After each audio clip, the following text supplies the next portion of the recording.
नमो अरहन्ताणं नमो सिद्धाणं नमो आयर्याणं नमो उवज्जायाणं नमो लोये सौवसाहोणम्।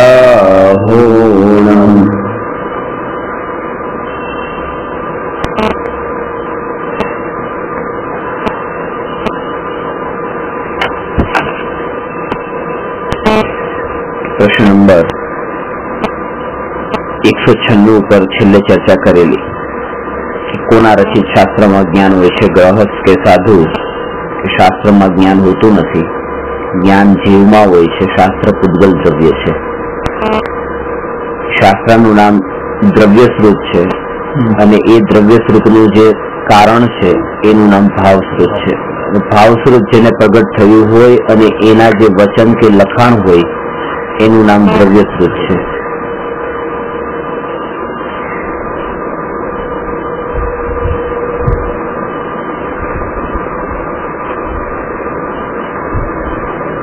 हवे प्रश्न ए छे कि भाव स्रोत जेने प्रगट थयुं छे एवा ज्ञानी ने सद्गुरु कहे छे।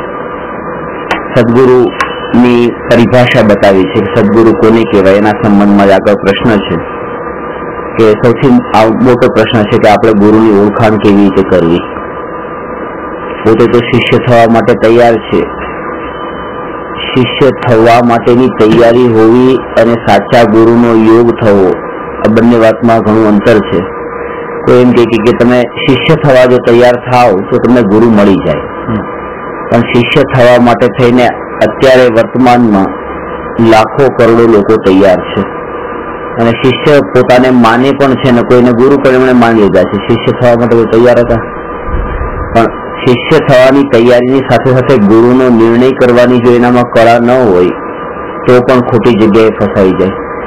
અને એના કારણે અહીંયા સદગુરુના લક્ષણ ઉપરની ચર્ચા છે કે પ્રશ્ન નંબર 100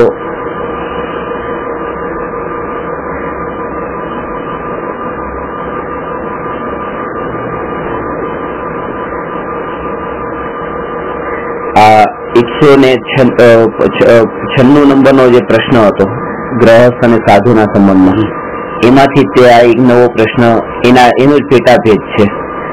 એ આ મૂળ પ્રશ્નમાં નથી, પણ અહીંયા આપણે આમાં બતાવ્યો છે કે સદગુરુ કોને કહેવાય। સદગુરુના 5 લક્ષણો આત્મસિદ્ધિ શાસ્ત્રમાં શ્રીમદ રાજચંદ્રજીએ બતાવ્યા છે। એમાં આત્મજ્ઞાન આખી ગાથા છે। આત્મજ્ઞાન સમદર્શિતા विचरे उदय प्रयोग अपूर्व वाणी परम श्रुत सद्गुरु लक्षण योग्य। आ 5 लक्षणों सद्गुरुना छे। तो एवा पहलू आत्मज्ञान, आत्मज्ञान समदर्शिता, बीजू समदर्शिता, त्रीजू विचरे उदय प्रयोग, चौथू अपूर्व वाणी अने 5मू परम श्रुत। અને આ 5 લક્ષણો જેમાં હોય એમને સદગુરુ કહે છે। સદગુરુ અને ગુરુ વચ્ચેનું અંતર કે જ્યાં પણ શાસ્ત્રમાં જે ગુરુ શબ્દ વાપર્યો છે તો એમાં સાચા દેવશાસ્ત્ર અને ગુરુ એમ કીધું છે। સાચા દેવશાસ્ત્ર અને સદગુરુ નથી કીધું, દેવશાસ્ત્ર ગુરુ। તો ત્યાં ગુરુનો અર્થ લેવાનો છે ભાવલિંગી મુનિ। સાચા દેવશાસ્ત્રની સાથે જે ગુરુ શબ્દ વપરાયો એનો અર્થ લેવાનો ભાવલિંગી મુનિ એટલે સાધુ। સાધુ, આચાર્ય, ઉપાધ્યાય અને સાધુ એ ત્રણેય પરમેશથી એ આવશે ગુરુના પદમાં। અને જયારે સદગુરુ કહીએ ત્યારે સદગુરુનો અર્થ છે સમ્યક દ્રષ્ટિ। એમાં પછી ચોથા ગુણસ્થાનવર્તી પણ આવે અને 5મા ગુણસ્થાનવર્તી પણ આવે। આત્મજ્ઞાની એટલે સદગુરુ। અને સદગુરુ કારણ કે એ મહાવ્રતનું પાલન તો નતા કરતા, એટલે કે મુનિ અવસ્થા તો અંગીકાર નથી કરી। ભાવના હતી કે આવો અવસર ક્યારે આવે, પણ પોતે જે દશામાં હતા એ ગ્રહસ્થ દશામાં પોતાને માનતા હતા કે ગ્રહસ્થ દશા છે।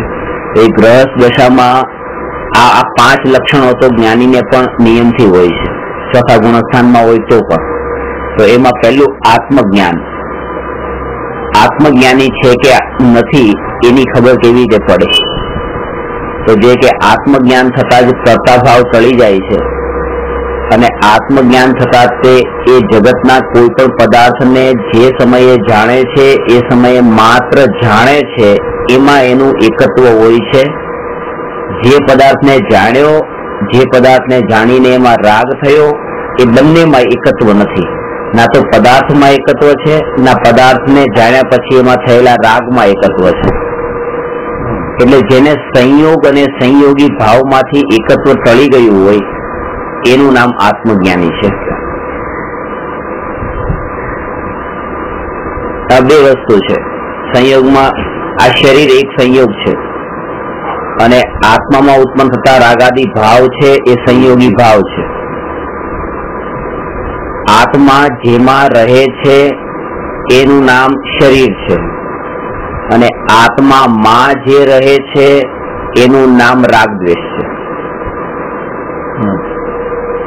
હવે આત્મા જેમાં રહે છે એ શરીરથી પણ આત્મા જુદો છે અને આત્મામાં જે રહે છે એવા રાગ દ્વેષના ભાવથી પણ આત્મા જુદો છે. એટલે શરીરથી જુદો છે એ સંયોગથી જુદો છે, રાગ દ્વેષથી જુદો છે એટલે સંયોગી ભાવથી જુદો છે. અને આવું ભેદ જ્ઞાન સહજ રૂપે હોવું એનું નામ આત્મજ્ઞાન છે.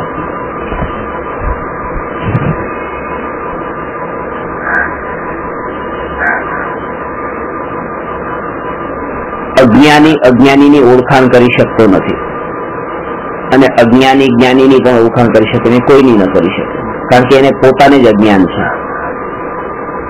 અને જે જ્ઞાની છે એ જ્ઞાની જ્ઞાનીની અને અજ્ઞાનીની બંનેની ઓળખાણ કરે છે.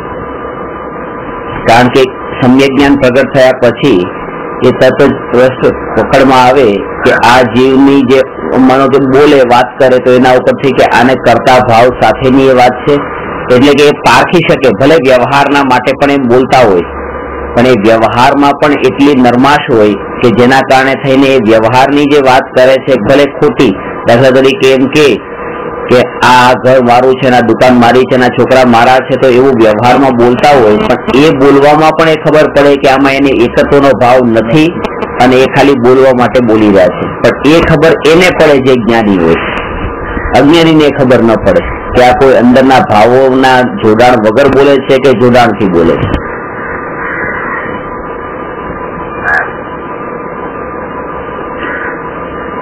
આત્મજ્ઞાનનો અર્થ ખાલી આત્માનું જ્ઞાન નથી. આત્મજ્ઞાનનો અર્થ છે આત્માનું અને આખા જગતનું ભેદ જ્ઞાન, એનું નામ આત્મજ્ઞાન છે. આખા જગત વચ્ચે એટલે કે પોતાને આખા જગતથી જુદો માને છે, પછી જગતમાં જે પદાર્થ છે એમાં એક પદાર્થને બીજા પદાર્થથી જુદો માને છે, વસ્તુનું સ્વરૂપ જેમ હોય છે એમ જાણે છે અને એ બંને વાતને જેમ છે એમ જાણી લેવી એ વાત સત્ય છે.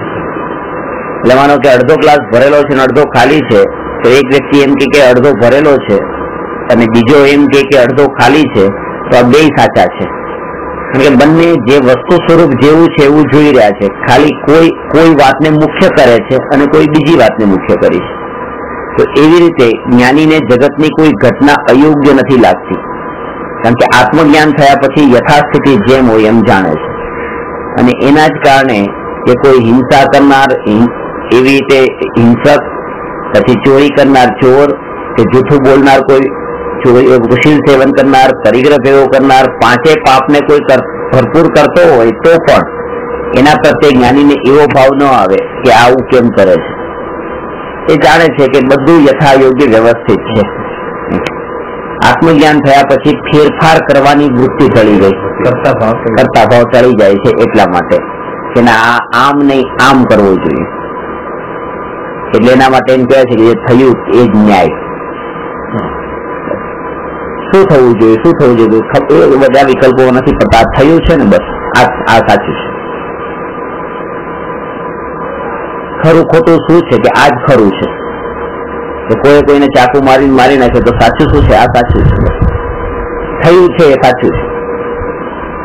અને જે થયું છે સાચું છે એને એ રૂપે જ જાણવું કે બધા થયું એ જ જાણી શકે જેને આત્મજ્ઞાન હોય. કારણ કે આત્મજ્ઞાન પછી જગતની દરેક ઘટનાને, દરેક વ્યક્તિને, દરેક વસ્તુને યથારૂપે જેમ છે તેમ જાણી શકે છે. સમદર્શિતા એ લક્ષણ છે. સંભાવ પ્રગટ થયો છે. હવે સમદર્શિતા એટલે આમાં સમદર્શિતા એટલે પર્યાયની રુચિ ટળી જતા ભેદ, જે પર્યાયના કારણે ભેદ પડતો હતો એ ભેદ હવે નથી પડતો. એટલે આખું લેંગ્વેજમાં શું કહેવાય? સમદર્શિતા એટલે સંભાવ. સંભાવ એક વાક્ય એટલે આમ ઉત્તર લખવું એક વાક્ય. સમદર્શિતા એટલે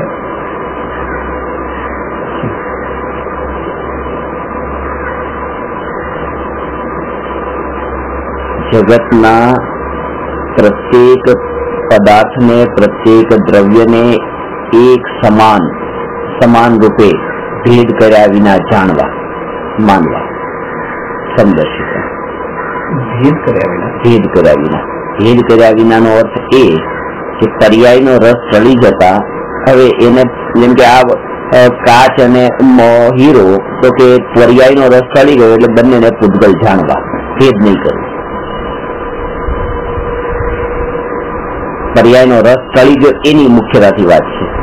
બાકી એ ડિફરન્સ ખબર છે કે આ કાચનો હીરો, આ કાચ છે ને આ હીરો છે, પણ પર્યાયમાં રસ નથી એટલા માટે એમના માટે બે સમાન છે. અને એ ખરેખર આપણે મોટે ભાગની વસ્તુઓને તો એ રૂપે માનતા પણ હોઈએ છીએ કે જે પર્યાયમાં આપણને રસ નથી એ પર્યાયના અંદર આપણે ભેદમાં પડવા માંગતા પણ નથી. એના વિકલ્પ પણ ઓછા નથી. નેચરલ કે રસ્તામાં કોઈ ગાડી છે, મને 10 લાખની છે, કોઈ 12 લાખની, કોઈ 15 લાખની હોય તો એના વિકલ્પો કરતા નથી, કારણ કે ખબર છે કે એમાં આપણને રસ નથી એ પર્યાયોમાં. તો જે પર્યાયમાં રુચિ છે અને રસ છે તો એ પર્યાયમાં તે જીવને ભેદ પડે છે. હવે કાચની પર્યાય કે સોનાની પર્યાય, હીરાની પર્યાય, તો હીરાની પર્યાયમાં રસ નથી એટલા માટે કાચ અને હીરામાં બંનેમાં ભેદ લાગતો નથી. બંનેને પૂતગલ પર્યાય રૂપે જાણે છે કે આ હીરો હતો એ ભૂતકાળમાં આ કાચનો ટુકડો હતો અને આ કાચનો ટુકડો પણ ભૂતકાળમાં એવી રીતે હીરો હતો. એવી રીતે ભવિષ્યમાં પણ બંને પલટાઈ જશે. ગુણ દોષ જોયા વગર જેમ છે એમ જાણે છે. અને જયારે એને પર્યાયના ભેદથી જેમ આપણે કોઈને એમ જોઈએ, જીવમાં જેમ પર્યાયનો ભેદ ચાલીને જીવને જોઈએ છે તો આપણને એના પ્રત્યે પણ રાગદ્વેષ થતા ટળી જાય છે. એમ જોયું કે આ જીવ આટલો હિંસક જીવ છે પણ એમ જોઈએ કે તો એની પર્યાય છે. તમે એને એ દ્રષ્ટિએથી એને ચિહ્ન, જે ચિહ્નથી ઓળખાણ કરો છો એ ચિહ્ન એવું ન હોવું જોઈએ જે કાલે ટકવાનું જ ન હોય. અને અજ્ઞાનીની ઓળખાણ એના થકી જ હોય છે. આ ભાઈ બહુ સારા છે, માયાળુ છે, ને કૃપાળુ છે, ને આવા છે, ને આવા ખરાબ છે, ને આ ક્રોધી છે, ને અભિમાની છે. ઓળખાણનું ચિહ્ન એવું જ હોય છે. અને આ ચિહ્ન એના જેવું થયું કે તમારી માનો કોઈ વસ્તુ ખોવાઈ ગઈ છે, જેમ ઉપરથી વાદળા જે છે, વાદળા તમને દેખાય, નિશાન રાખ્યું કે અત્યારે તો અંધારું છે, હું કાલે અહીંયા આ વાદળા નીચે આવીને વસ્તુ લઈ જઈશ. તો વસ્તુને પ્રાપ્ત કરવાની એને ઓળખાણ તો જે કરી, ઓળખાણનું જે માધ્યમ જે રાખ્યું એ માધ્યમ તો ક્ષણિક હતું.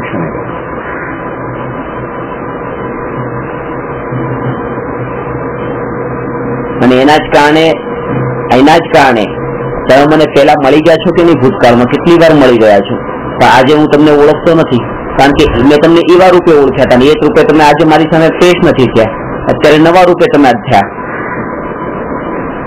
એ તો તમારી ભૂતકાળની પર્યાય હતી. જો એની એક પર્યાય વાળો તો હું તમને ઓળખી જાય કે આ તો એ જ થાય છે.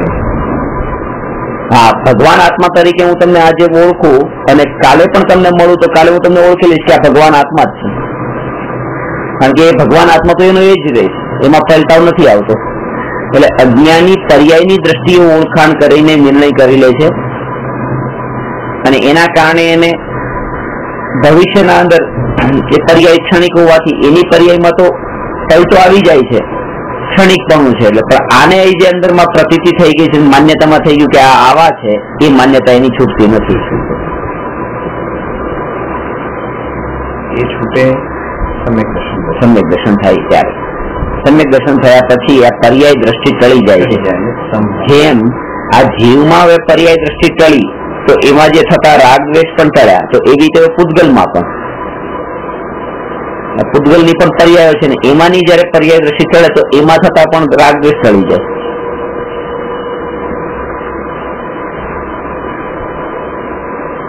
ત્યારે એને એમ ન લાગે, માનો કે અહીંયા આ હીરા હોય અને હીરા લઈને કોઈ જતું રહ્યું તો એને એમ જ લાગે કે એ પૂતગલ ગયા છે, પણ પૂતગલ તો છે જ તે, અહીંયા જ છે. આ બધા પૂતગલો નથી, આ હવા નથી, જ્યાં જાય ત્યાં પૂતગલો નો યોગ તો રહેવાનો જ છે.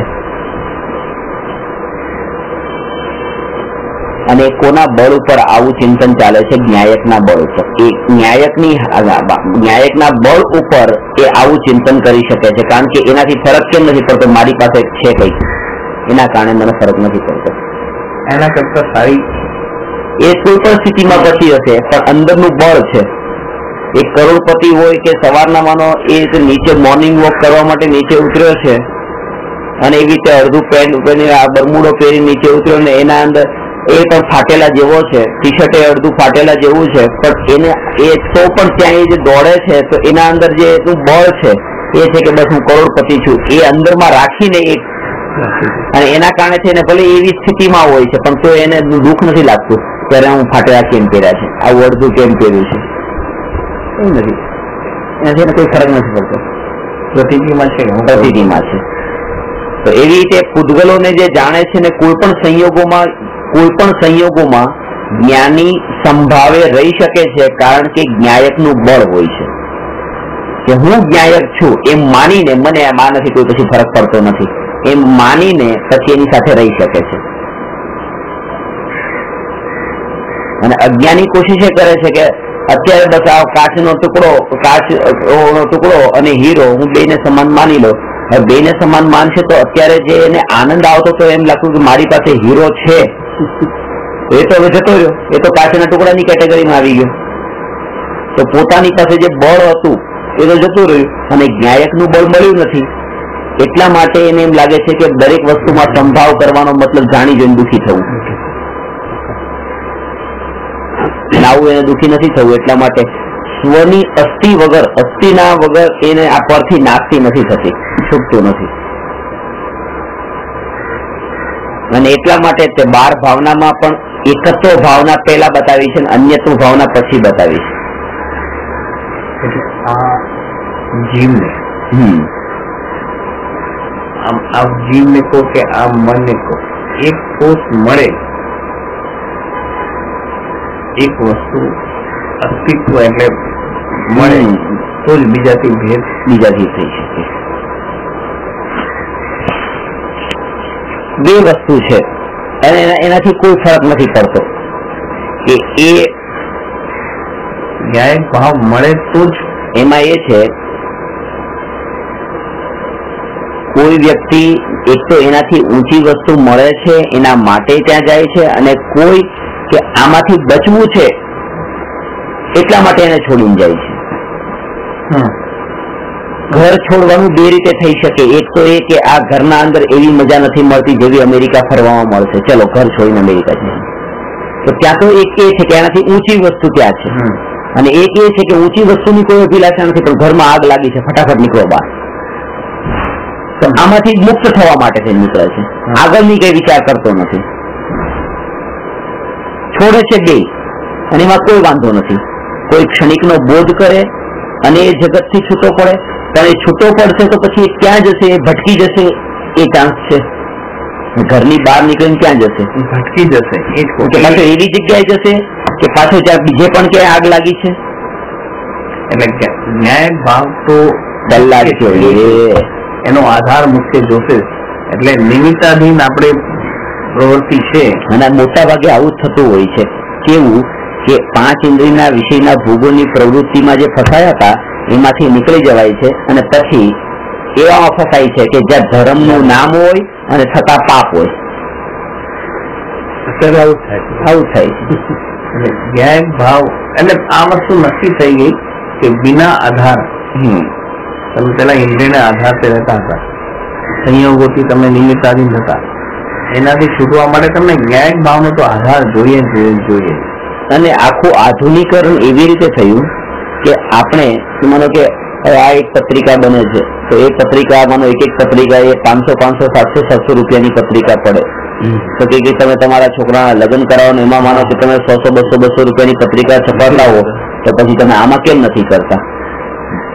દુનિયાના અંદર જે તમે ભોગવતા હતા ને આનંદ માનતા હતા તો આમાં કેમ નથી કરતા? એમ પણ વાત એમ નથી કરતા કે આ અધ્યાત્મમાં જેમ ભોગોનો ત્યાગ બતાવ્યો છે એમ તમે લોક માર્ગમાં પણ હવે ઘટાડી દો અને ત્યાં પણ તમે ત્યાગ કરો.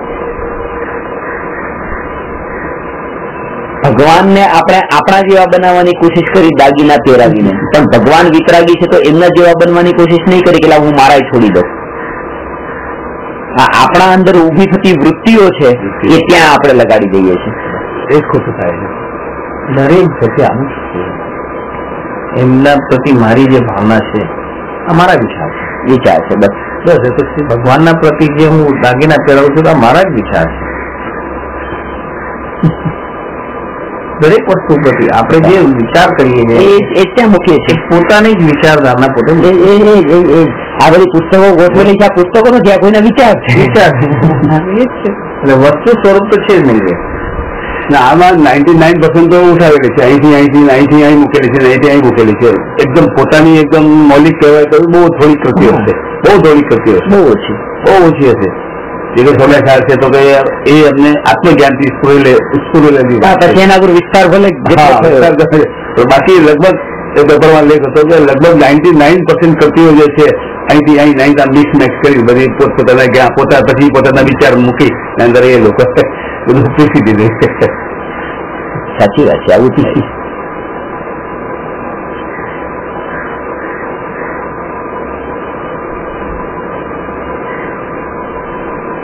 એટલે જ મૌલિક વાત મળતી નથી આપણને. મૌલિક જે વાત મળવી જોઈએ એ મળતી નથી, વેરસેલ વાળી જ મળે છે.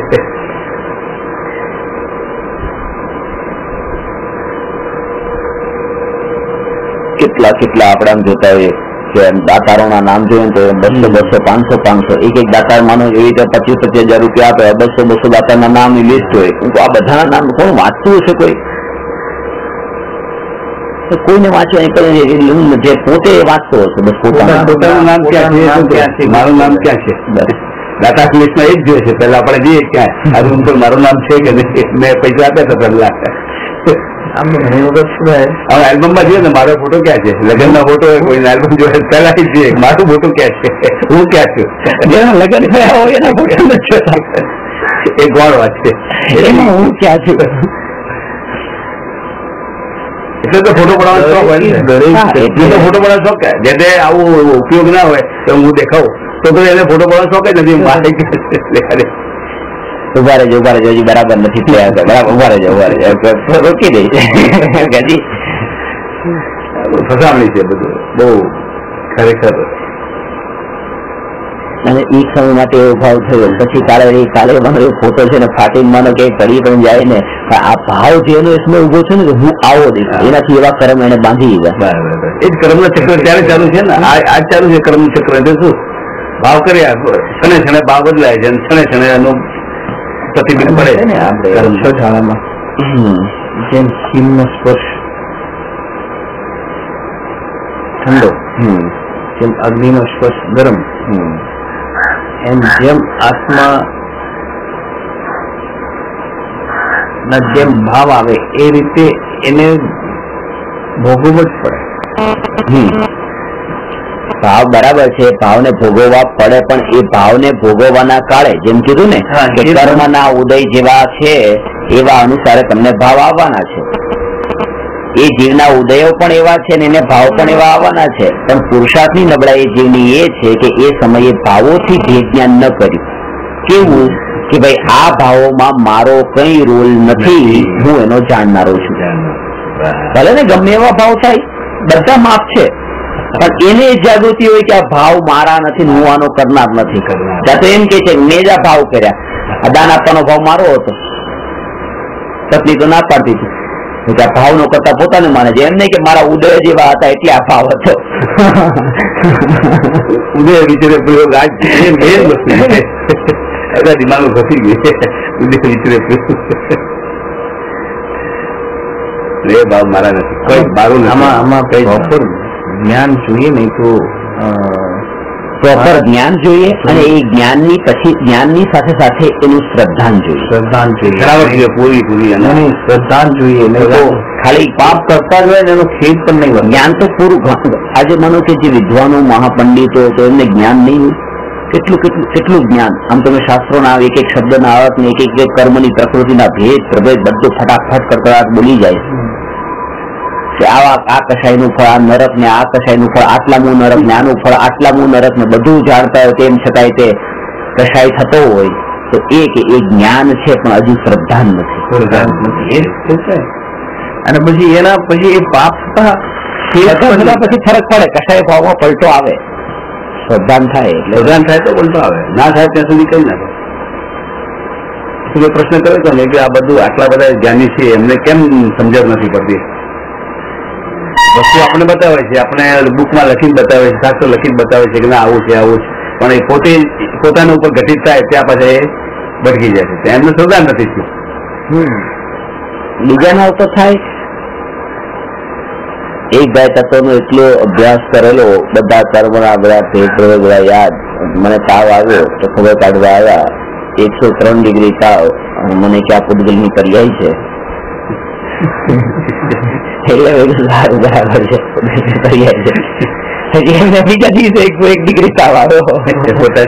કીધું આ પૂતગલની પર શું વાત કરે છે? પૂતગલની પર્યાય છે ખબર છે. આ અત્યારે તો વ્યવહારથી તો મારું છે, કાલે મારું વ્યવહારથી મારું છે. બીજા ઉપર ઘટિત થયું, બીજા દિવસે ખબર પડી ગઈ છે ના ખરેખર આ તો કર્યું.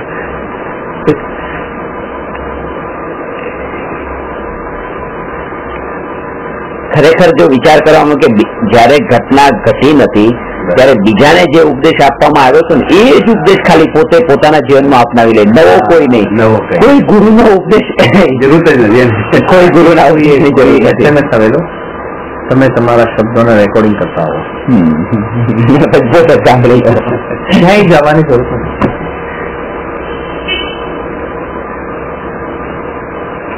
પોતે પોતાનો ગુરુ થઈ ગયો.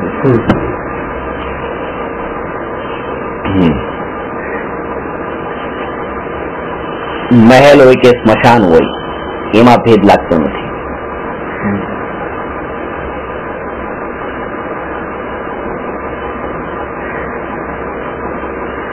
મહેલ હોય કે સ્મશાન હોય એમાં ભેદ લાગતો નથી.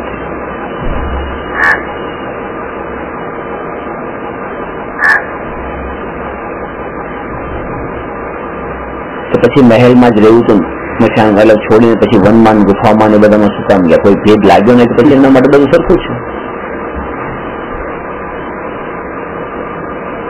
એટલા માટે હું મેં પહેલા વખતે વાત કરી હતી કે ભલે જ્ઞાનીને અંતરમાં ભેદ ન લાગતો હોય, અંદરમાં ભેદ માનતા ન હોય, પણ એ વાતે જાણે છે કે ખબર છે કે તમે મને આ કાચનો ટુકડો આપો કે તમે મને હીરો આપો, મને કોઈ ફરક નથી પડતો, પણ એટલું તો પાકું છે કે હીરો મળ્યો છે ત્યારે મારું પુણ્ય ખર્ચાનું છે અને મારે એ પુણ્યને જો મફતમાં ન ખર્ચવું હોય તો કાચનો ટુકડો જ મને આપો, હીરો નહીં આપો.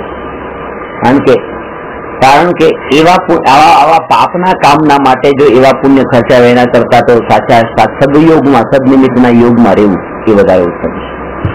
એટલે કહ્યું કે તીર્થંકર ભગવાનને પણ ભલે પુણ્યના ઉદયથી વૈભવ મળ્યો હતો પણ તો એવા વૈભવને છોડી દીધો ને. એમ થોડું કીધું કે ચલો પુણ્યનો ઉદય છે તો ભોગવી લો, અમારો છે ઉદય કે અમારા આટલું કમાણી થાય છે, અમારા પુણ્યના ઉદય છે એટલે અમે કરીએ છીએ. ઉદય હોય ને તોય છોડી દેવું એનું નામ ત્યાગ છે. ઉદય ન હોય ને છોડે શું?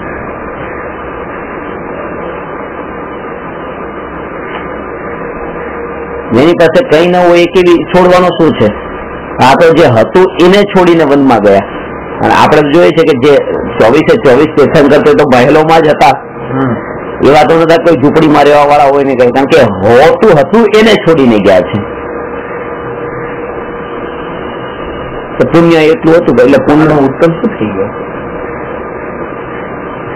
કે મશાન અને અગર મહેલમાં ફરક નહીં લાગે તો શું કામ મશાનમાં ગયા? એટલા માટે ગયા કારણ કે મહેલમાં રહીને જે પુણ્ય ખર્ચાતું હતું એ પુણ્યને વેડફવું નથી. હવે એ પુણ્ય ક્યાં આવશે?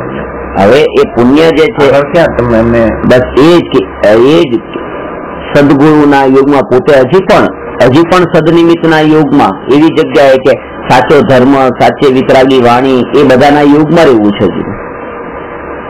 સાધુઓ સાધુ થઈ ગયા પછી પણ એવો યોગ તો ઈચ્છે જ છે ને. એટલા માટે તો વધારે એવા અસદનિમિત્તના યોગમાં રહેવા ઈચ્છતા નથી. એટલા માટે તો અંતર્મુહૂર્તમાં તો પાછા નીકળી જાય છે આહારમાંથી, પણ આહાર લેવા આવે ત્યાંથી.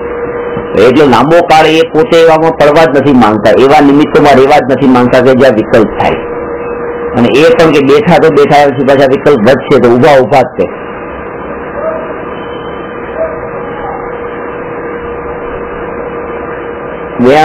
સમાજ પણ વધશે, આળસ પણ આવશે બેઠા બેઠા.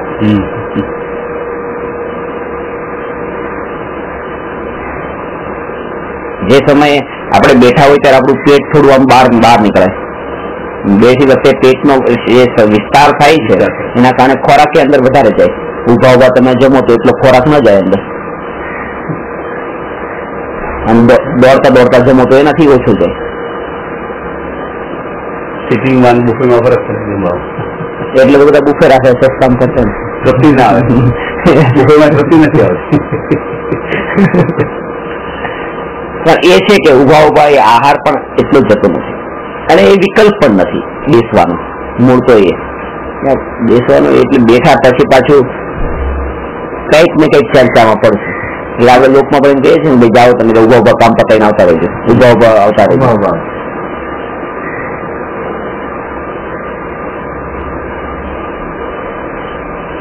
પુણ્ય ઉપર એક સવાલ છે. હા, પુણ્ય આપણે કહીએ કે જયારે ઉદય આવે એ ખર્ચાવાનું તો છે, તમે ભોગવો કે ના ભોગવો. બરાબર છે. એ તો ઉદય આવે જાય છે તો એમને પુણ્ય તો ખર્ચે જ ગયું છે. પુણ્ય સ્ટોકમાં તો રહેવાનું જ નથી. ના ના ના, પણ એ વખતે પણ એટલું જ પુણ્ય ખર્ચાનું જેટલા સુધી. કારણ કે આ તો એવું થોડું છે કે આ વન ટાઈમ તમે સ્પેન્ડ કરો ને તમને પરમાનન્ટ મળી ગયું તો એવું નથી. એ તો દરેક પળે પળે પુણ્ય ખર્ચાતું હતું. આ કર્મની થિયરી એવી છે. ના ના, એ બરાબર પડે પડે ખર્ચાય છે. હવે નવું ખર્ચા તો બંધ થઈ ગયું ને. એ પણ પુણ્ય તો તમે ભોગવો કે ના ભોગવો એ તો ખર્ચામાં જ છે ને. એ જે ઉદય આવ્યો, તમારા પુણ્યનો ઉદય આવ્યો એ વખતે 100 રૂપિયા તમને આપવાના, એક બેંકમાંથી 100 રૂપિયા નીકળી, બટન દબાવ્યો એટલે 100 રૂપિયા નીકળી ગયા. તમે વાપરો કે રસ્તામાં નાખો, એને મશીન ને કઈ સ્લોટ મશીન ને કઈ ફરક નથી. પણ એ રીતે આ પુણ્યનું કેવી રીતે આ પુણ્ય ખર્ચાઈ ગયું. હા, હવે સાધુ ને પણ જ્ઞાની ને પણ ખર્ચાયું. એ જ વસ્તુ કહું છું કે 100 રૂપિયા મળ્યા ત્યારે તમારે માનો કે તમારું એટલું પુણ્ય ખર્ચાઈ ગયું. બરાબર. પણ એ પુણ્ય તમને એક સેકન્ડ માટે તમારા હાથમાં રહ્યા ત્યારે એક સેકન્ડમાં ત્યારે પુણ્ય ખર્ચાયું. પછી બીજી સેકન્ડે જયારે તમારા હાથમાં એ 100 નોટ છે તો પછી બીજી સેકન્ડે નવું પુણ્ય ખર્ચાયું.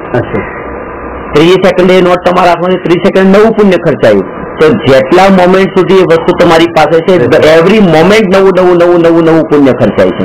આપણે ત્યાગી દીધા, આપણે નહીં રાખે, આપણે ખર્ચાતું બંધ થઈ ગયું. જો પુણ્ય હશે એ ક્યાં જશે? બસ એ જ કહું છું, લોકમાં હશે ક્યાં જશે? પડે પડે પુણ્ય ખર્ચાય છે. હા, ખર્ચાય છે. એ પુણ્ય તે પછી તમારા એવા ઉદયમાં આવે કે તમને અનુકૂળતા મળે ધર્મ કરવાની. બીજામાં ટ્રાન્સફર. હા, બીજી તમારી પાસે 100 ની નોટ છે, તમે માનો કે રેસ્ટોરન્ટમાં જમવા માટે જાઓ કે તમે પછી શાસ્ત્ર ખરીદો, એ તમારા હાથમાં છે, તમારે ક્યાં વાપરવું છે. બસ આ જ પુણ્ય નું શું થાય છે? જે આપણે સ્ટોકમાં છે 100 રૂપિયા નેક્સ્ટ ટાઈમ જે છે સાધના માટે પણ શરીરની અનુકૂળતાઓ એવી મળી જાય. સાધનાના માર્ગે જે ભોગોમાં વપરાતું હતું, હવે માનો કેવી રીતે પદ્માસનમાં બેસે છે, 6 કલાક પણ બેઠા રહે છે તો પણ પગ ઉભો કરવાનો વિકલ્પ નથી આવતો, તો એ ખબર નથી પડતી. તો આવી શરીરની સ્થિતિ પણ બીમારીઓ એવી આવતી નથી. ટ્રાન્સફર થઈ ગયું. બરાબર થાય. હા, અનુકૂળ સંયોગોમાં ટ્રાન્સફર થઈ જાય. પુણ્યનો ટ્રાન્સફર થઈ જાય. આનો મતલબ આ પછી કર્મગ્રંથમાં આગળ જોવા જઈએ તો કેવી રીતે આ ઘટિત થાય? કર્મ તો સીધી વાત છે. તો કર્મના ઉદયનું એ બધી એની અવસ્થાઓ જયારે પુણ્ય બીજા પુણ્યમાં ટ્રાન્સફર નહીં, પુણ્યનું પાપમાં ટ્રાન્સફર થઈ જાય અને ઉદય પાપ નો આવે. અત્યારે તમે પુણ્ય બાંધ્યા, 2 કલાક પછી પાપમાં ટ્રાન્સફર થઈ ગયું હોય અને તમને પછી પાપનો ઉદય આવે ત્યારે એનું જ પુણ્ય પાપમાં ટ્રાન્સફર થઈ જાય. એનું નામ સંક્રમણ કીધું છે. તમે અત્યારે પાપ કર્યા હોય એ પછી પાપ ટ્રાન્સફર થઈ જાય, પુણ્યમાં થઈ જાય. આમ નામ ન થઈ જાય. એ કોઈ પાછા ભાવ ઇન બિટવીન તમે કર્યા હોય એ એનું કારણ હોય કે જેના કારણે તમારા એટલે કે અત્યારે પુણ્ય કર્યું પુણ્ય અત્યારે માનો કે તમે કોઈ જગ્યાએ દેરાસરમાં દાન આપ્યું, દાન આપીને તમને પુણ્ય બંધાયું. હવે માનો કે 1 લાખ રૂપિયા જેટલું તમને પુણ્ય બંધાયું છે, તમે પછી એટલું અભિમાન કર્યું કે જો મેં આપ્યું અને એ એક કાળમાં તમારું આ પુણ્ય પાપમાં ટ્રાન્સફર થઈ ગયું. હવે માનો તમને 1 લાખ રૂપિયા આપ્યા, એના બદલામાં તમને એવું પુણ્ય બંધાયું હતું કે તમને 5 લાખ મળવાના હતા, એવું પુણ્ય તમને બંધાયું એ વખતે. પણ તમે હવે એવું અહંકાર કર્યું કે પછી એ જયારે પાપમાં બદલાઈ ગયું તો તમારા 5 લાખ ડૂબવાના છે. થાય તો આવું જ છે, આવું જ થાય છે, આવું જે આવું જ થાય છે. ભાવો તો આવા થાય જ છે, આપણે બધી થાય છે કે અભિમાન આવે છે કે ગમે તે હું છે. એટલે એટલા માટે તે કર્મના અંદર સાતા વેદની નું અસાતા વેદનીમાં, અસાતાનું સાતા વેદનીમાં 2 રીતે થઈ શકે છે. અને ત્યાં ભૂતકાળમાં ગમે એટલા પાપ કર્યા હોય ને, તમે ચિંતા નહીં કરો, એ બધા કર્મ અત્યારે આત્મામાં સત્તામાં પડ્યા હોય ને તો એમાં તો તમે એને ટ્રાન્સફર કરીને પુણ્ય રૂપે કરી શકો છો. ઉદીરના એ સંક્રમણ ઉદીરના તો એવી રીતે ફળ આપ્યા વગર નીકળી જવું. આ તો નીકળતા નથી વગર નીકળવું જો એટલે એ આપણે જ્ઞાતા ભાવ રહેવું. હા, એટલે ફળ આપ્યા વગર નીકળી જાય. હા, તમે દુઃખી કરવાનો ભાવ હતો, તમે દુઃખી થયા નહીં તો એનું તો એને કામ કર્યું, સંયોગો મૂકી જ જાય તમારી સામે. તમે આંબો મૂકે છે, હવે આંબો ખાધો, પણ આંબામાં મજા લીધી કે ના લીધી તમારો સંયોગ મળ્યો. ભાવ તમે હવે આને સારું છે કે ખરાબ છે કે આમ છે કે તેમ છે તમે નહીં કર્યો, એ જ નહીં કે કર્મ નું ફળ કર્યું ને તમે તમારા પુરુષાર્થમાં રહ્યા. કર્મ આત્માની ઘણી બધી વાતો એવી છે કે આપણને અનુભૂતિ પેલા આના પરથી ખબર પડે કે તમને યાદ છે તમે મને આ વસ્તુ આપી હતી, તમે કીધું મને યાદ છે, એનો મતલબ તમારા અંદર જે ભાવ પડ્યો છે. કરતા ભાવનો અર્થ છે કે પછી જે તમે કર્યું ને એ તમને યાદ પણ ના રહે, તમને એનો ઇન્ટરેસ્ટ ન હોવો. આજે હું તમે પૂછું તમે ગઈકાલે શું જમ્યા, તમારે વિચાર કરવો પડે છે. અને એમ કહું કે તમે મને 25 વર્ષ પહેલા પેલી વસ્તુ આપી હતી, યાદ છે કે હા યાદ છે. એનો મતલબ કે એમાં હજી તમારો કર્તૃત્વ ભાવ, એના અંદરનો અહંકારનો ભાવ, એ બધા ભાવ પડેલા છે, એટલે તે તમારા યાદમાં છે. અને ગઈકાલની વાતમાં તમને રસ નતો, એટલે શું ખાધું એ યાદ નથી રહેતું. આવું નથી, નાની નાની ઘટનાઓ યાદ નથી રહેતી, મોટી ઘટનાઓ યાદ રહી જાય. તો આમ નથી, ઓછો રાગ જેમાં છે એ યાદ નથી રહેતું, વધારે રાગ વાળી યાદ થઈ જાય છે. નાની નો મતલબ નાની મોટી નો વાત નથી, જેમાં તમને તમારા માટે જેમાં રાગ છે એ મોટી થઈ ગઈ, જેમાં રાગ નથી એ નાની વાત ઉપર કોઈ 20 વર્ષનું છોકરું મરી જાય, એક એને પોતાના 90 વર્ષ દાદાજી મરી જાય, એ તો દાદાજી પોતાના મરી ગયા છે, બસ એમાં વધારે આપણે છે એ આપણે જિંદગી ભર યાદ રહી છે કે એમની અંતિમ ક્રિયામાં અમે આમ કર્યું હતું. આ છોકરાનું એ બસ ગયા હોય તમે 20 વર્ષનો છોકરો, પણ એમાં તમને એટલી યાદ નથી. જેમાં રાગ ભાવ વધારે, રાગદેશ નો ભાવ હોય એ આપણને ફરક પડે છે, એમાં એ યાદ પડે છે.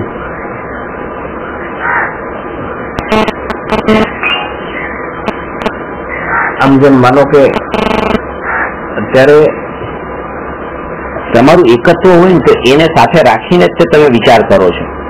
અત્યારે તમે તમારો વિચાર કરશો મારે અહીંયા જવાનું, ત્યારે તમે તમારી પત્નીને પણ સાથે જ રાખશો, એ પણ છે. એમ હું ગાડી ચલાવતો મારી જાડાઈ તો ખાલી આટલી જ છે, પણ હું જયારે ચલાવું છું ત્યારે તો મારે રસ્તો જો ત્યારે એમ જ જોઉં છું કે બસ આટલી આમાં આટલું હોવું જોઈએ મારે નીકળવા માટે. ગાડી નીકળવા આટલી જગ્યા, તો ગાડીનો વિચાર કરતા મારે નીકળવા માટે આટલી જરૂરી જગ્યા, કારણ કે ગાડી સાથે અભેદ રાખીને વિચાર કરીએ છીએ. એવી રીતે જયારે પોતે વિચાર કરે કે મારા એ બહારગામ જવાનું છે તો પત્ની પણ એ પણ સાથે જ છે, બસ એમ એ પણ સાથે જ છે. એટલે પૂરો કે ભાઈ એના આટલો ખર્ચો, એની ટિકિટ, એનું આ તે બધું જયારે મારે જવાનું છે એમ વિચાર આવે છે આ લગ્નમાં, એનો મતલબ કે આ બધાનો પાછું ગણવાનું જ છે સાથે જ. એના વિચારો પણ નિરંતર એકત્વ બુદ્ધિ સાથે ચાલતા હોય છે કે હું એટલે આ બધાનું ગ્રુપ.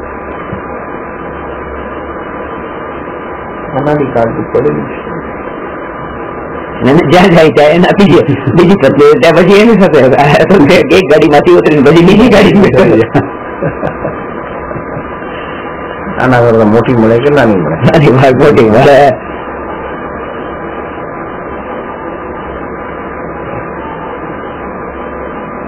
આત્મજ્ઞાન હોય સમદર્શિતા હોય, વિચરે ઉદય પ્રયોગ.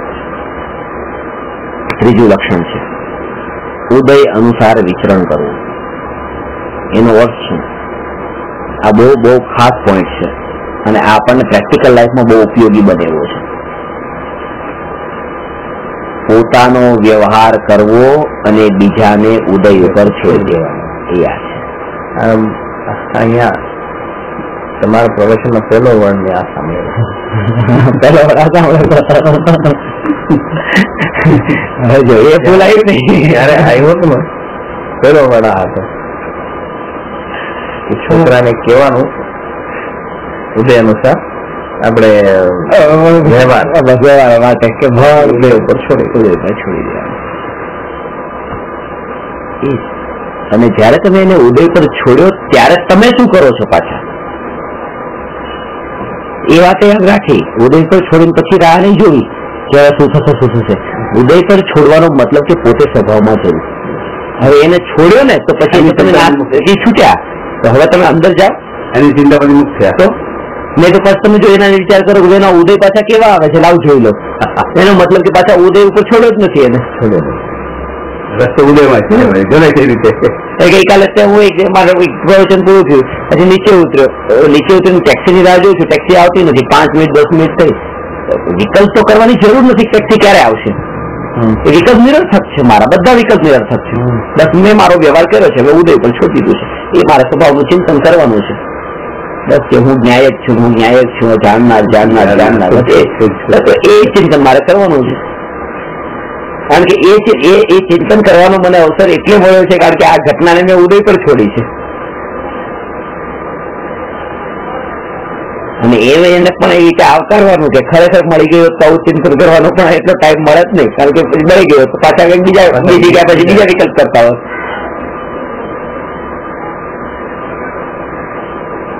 હવે એમાં ન્યાયકની મહિમા હોય ને ન્યાયકના ચિંતનની મહિમા હોય, એના માટે તો આ દરેક ઘટના પછી એવી રીતે આમાં એમ લાગે કે મારા માટે કેટલી ઉપયોગી છે. સિગ્નલ પણ લાગી જાય તો એક વખત એના માટે ઉપયોગી છે. ત્યાં ચિંતન કરવાનો મોકો મળ્યો છે. પ્રતિકૂળતા છે એને દુઃખરૂપ લાગતી હોય છે, એને ખરેખર સુખરૂપ છે.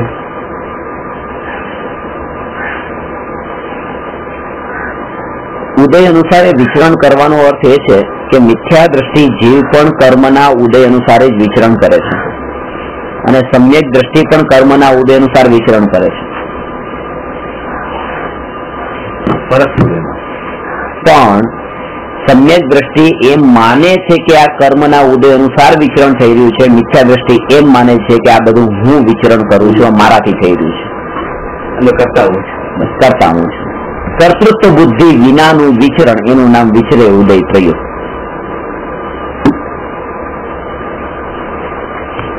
અને બે આવા વિચાર પણ કેમ આવી જાય છે એ પણ વિચાર ના આવે. જે ઉદય છે એને પણ જાણે છે.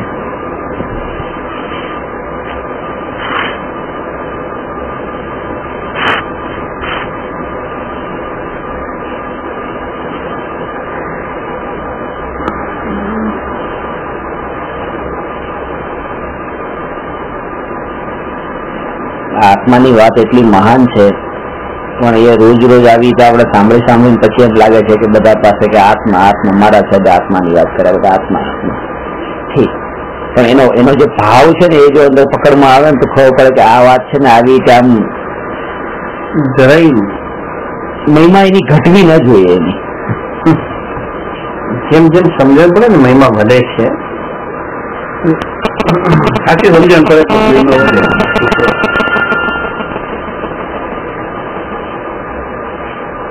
ત્યારે એક બેન મહાસતીજી પાસે ગયા વાત કરી કે મહાસતીજી કે આત્માના ઉપર પ્રવચન આપતા હતા, મારા સ્ટુડન્ટ છે. પછી કે મેં એમને વાત કરી કે આત્મા એટલે આત્માનું આપ શું માનો છો? જાણનારા મોટરને જાઓ, જોવો મોટર જાય છે ને જાણો, ગાડી આવી અને જાણો, ગાડી ગઈ અને જાણો, સહેજ જાણો.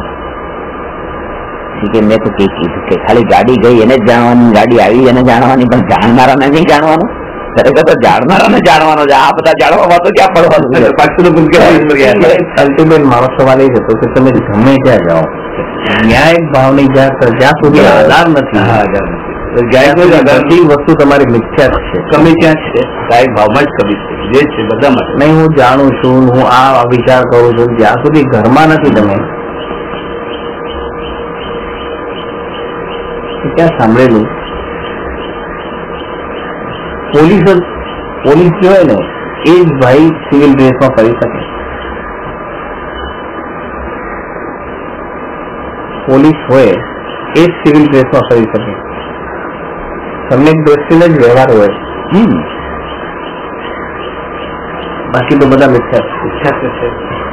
આપણે ભલે કહેતા હોય કે હું વ્યવહાર કરું છું, પણ વ્યવહાર નથી, એ વ્યવહાર નહીં ગણાય, એ જ મોહ. એ મોહ છે. આપણે વ્યવહારનું આ વસ્તુ ઘણી દુઃખદાયી છે ને પકડમાં જ નથી આવતી.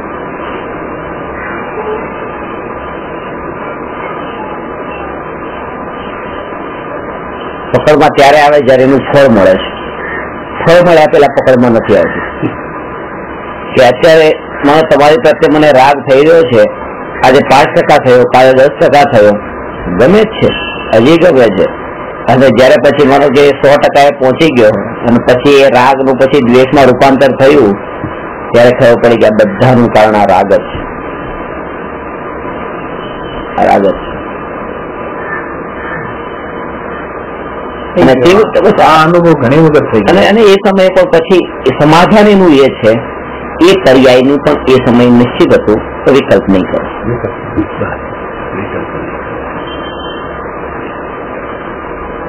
મારે એવા આમ કેટલાય લોકોને મેં તમને એમ કીધું હશે કે તમે આ જે છે આ આંગીનું આ ફૂલનું આ બધું બંધ કરી દો, આ નહીં કરો. તો કેટલા લોકોને એ રીતે કીધું કે ભગવાનની વિતરાગી મૂર્તિ કોને કહેવાય, એ તમે એના સાચા દર્શન કરો. છેલ્લા 15 વર્ષથી તો હજારો લોકોને કીધું હશે, પણ તો બધા પ્રવચનમાં બેસે ને 10-15 વર્ષથી રેગ્યુલર સાંભળવા વાળા પણ રાગ નથી ને, અને ક્યાંક રાગ વધારે થઈ ગયો, વધારે કહેવાય ગયો. રાગ જ દુઃખી કરે છે. જો રાગ ન હોય તમે કઈ નહીં, તમે કીધું નીકળી ગયા, બસ થઈ ગયું. જે રીતે આ વસ્તુ કે મહારાજ સાહેબ પ્રવચન આપતા હોય, કેટલું પ્રવચન આપે, તો આ લોકો તો એવા ની વાત પાછા સાંભળનારા છે. તો મહારાજ સાહેબ ને ફરક નથી પડતો, આ લોકો ફરક નથી. રાગ નથી, પેલા ને આચરણ કરવાનો રાગ નથી, પેલા ને આચરણ કરે એવો આગ્રહ નથી. કરવું કરવા વાળું કરે.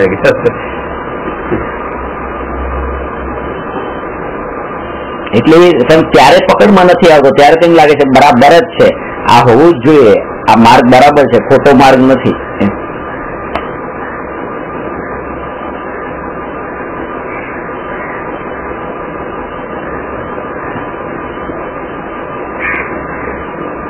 જેટલી આપણે જેટલા કેરફુલ દ્વેષ ન થાય એના માટે રહીએ છીએ, એટલા કેરફુલ રાગ માટે નથી. રાગ માટે તો પ્રયત્નો થતા હોય છે કે કેમ રે રાગ અને કેમ વધે, ઓળખાણ કેમ બને, શાંત ભાવ, શાંતિ લાગે છે. શાંત ભાવ એટલે રાગ પોસાતો શાંતિ લાગે કે આજે માનો કે આપણે આ સંબંધ બન્યો છે, તો એમ વિચાર આવે કે ના આપણા વચ્ચે દ્વેષ ભાવ ન થવો જોઈએ, હવે કોઈ દુશ્મનાવટ ન થાય, કોઈ મતભેદ ન થાય, કોઈ એકબીજાને મન દુઃખ ન થાય, પૂરેપૂરું આપણે ધ્યાન રાખશું. એવા કે દ્વેષ ન થવો જોઈએ, આ આપણે ધ્યાન રાખશું. પણ ક્યારેય એવો વિચાર નથી આવતો કે આપણા વચ્ચે એવો રાગ ન થઈ જાય કે દુઃખી થવાનો અવસર આવે આગળ જઈને, છોડવા મારો એવો એના માટે પ્રિકોશન કરવાનો વિચાર નથી આવતો, કારણ કે લાગતું જ નથી કે ખોટું છે. અને ખરેખર તો એ જ વસ્તુ છે ને, આ ઘણી જગ્યાએ ઘટિત થાય છે, ઘણી જગ્યાએ કે રાગ આગળ જતા પછી ખબર પડે કે દુઃખરૂપ છે. રાગમાં ચાલતા જઈએ છે અને હું જ્ઞાતા દ્રષ્ટિમાં છું, હવે ખબર નથી કે હું જોઉં છું, આમ જોઉં છું, પણ અંદર તો નથી ગયો, પોસિબલ નથી. અનુભવ વગર જ્ઞાતા દ્રષ્ટા પણ પ્રગટ ન થઈ શકે. ખાલી સાંભળીને તો. કારણ એનું એ છે કે જેને જ્ઞાતાને અહીંયા જે જ્ઞાતા છે એને જાણ્યો હોય એ જ એનો જ્ઞાતા રહી શકે. એકદમ એ તો ક્યાંથી વ્યક્તિ પહેલા અહીંયા જાણો, અને એને જાણવા માટે શ્રદ્ધા. જે પોતાને કરોડપતિ માને ને કરોડપતિ જાણતો હોય એ જ હવે બીજાની સામે જ્યારે ટેસ્ટ થાય ત્યારે કરોડપતિના રૂપમાં થશે. પણ પોતાને માનતો હોય તો એ રીતે ટેસ્ટ થાય ને. હવે હું બધે જગતના અંદર બસ જ્ઞાતાના રૂપમાં તે રહેતો, પણ જ્ઞાતાના રૂપમાં ત્યારે ટેસ્ટ થઈ શકું જયારે હું પોતાને જ્ઞાતા રૂપે માનીને અનુભવી ચૂક્યો હોઉં. પોતાનો તો અનુભવ થયો ન હોય તો બીજાની સામે હું કેવી રીતે એ રૂપે રહી શકીશ?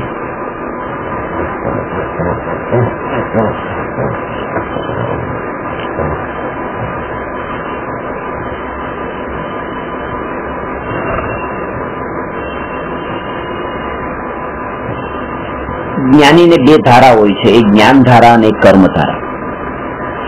એ જ્ઞાન ધારાનો મતલબ જ્ઞાની જ્ઞાતા છે અને કર્મ ધારાનો મતલબ ઉદય અનુસાર વિચરણ કરે છે. કર્મની કર્મ ધારા પણ છે, જ્ઞાન ધારા પણ છે. ભોજન કરે છે તો એક કર્મ ધારા છે, ત્યારે ઉદય અનુસાર આવા વિકલ્પ આવે છે અને ક્રિયાઓ થાય છે. અને એ સમયે તે હું આનો જાણનાર છું એ જ. અને પોતાને તો પછી જુદો રાખ્યો છે એનાથી, આ ક્રિયાથી પોતાને જુદો રાખ્યો છે. જેવી રીતે કોઈ બીજાની ક્રિયા ચાલતી હોય એવી રીતે આને પણ બીજાની જ માને છે, જાણે છે. અને એવી જાગૃતિ પછી નિરંતર છે. અજ્ઞાનીને અત્યારે એક ફળ માટે આવો વિચાર આવી જાય કે બરાબર છે, પણ એવી જાગૃતિ નિરંતર નથી. કારણ કે અંદરમાં પડેલી જે વિકારરૂપ વૃત્તિઓ છે એ ખેંચીને પાછી પરમાં લઈ જાય છે. કારણ કે અહીંયા ખાલી જાણવાનું છું એમાં એવો આનંદ નથી આવ્યો જેવો રાગની પુષ્ટિમાં 12માં આનંદ આવતો છે. એટલા માટે રાગ વાળી વૃત્તિઓ જે ઉઠે છે એમાં પાછું જોડાણ કરી દે છે. આનો એક સરળ સ્ટડીનું જો આપણે એમ કહીએ ને સિલેબસ ટાઈમ, પ્રેક્ટિકલમાં જવા માટે એક પહેલી વસ્તુ મને એમ લાગે છે સરળ ભાવ, નમ્રતા, વિનય, સત્ય, આનું આચરણ કીધા વગર, ન્યાય નીતિ આનું આચરણ કીધા વગર આપણે આગળ વધી નહીં શકીએ. નીતિ ક્રમ છે ને. આપણે દરેક બેઠા બેઠા જ્ઞાન લઈએ છીએ, આવું થાય ને આવું થાય, કેવડીને આવા ગુણ હોય ને આમ બધાના ગુણ હોય. ત્યાં સુધી પહોંચવા પહેલા તો આપણે આ જે છે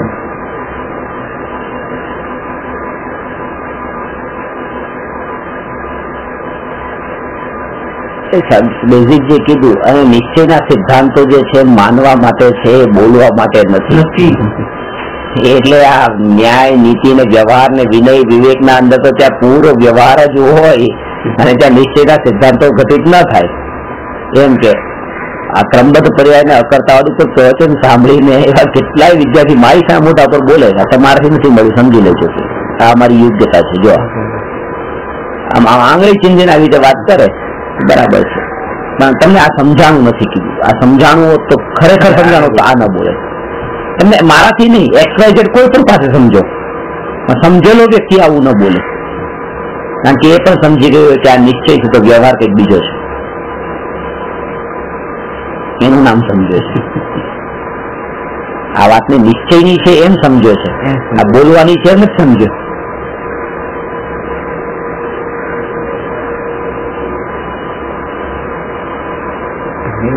જ્ઞાન થઈ જાય છે, આશ્રમમાં જરૂરત જ લાગતી નથી. કારણ કે અજ્ઞાનીઓ સાથે રહેતો અજ્ઞાની જેવો જ વ્યવહાર હોય. અજ્ઞાની સાથે રહેતો અજ્ઞાની જેવો વ્યવહાર હોય તો અજ્ઞાની સાથે એવી રીતે જ બોલવું પડે જે રીતે અજ્ઞાનીઓમાં વાર્તા ચાલતી હોય કે આ મારું છે ને આ હું કરું છું ને એ બધું બોલવું પડે છે. પણ પોતાની એક જ્ઞાન ધારા તે ચાલુ નથી થઈ. પંચમકાળમાં આપણે પંચમકાળની વાત કરીએ છીએ કે આ યુગમાં આમ થોડું સંયોગથી જુદા પડો તો શાયદ એવું લાગે. ભલે પહેલાના કાળમાં એ સંયોગોથી જુદા ન થતા હતા, જ્યાં બેઠા હતા ત્યાં જે ધારા ચાલતી હતી આખી નબળાઈ છે.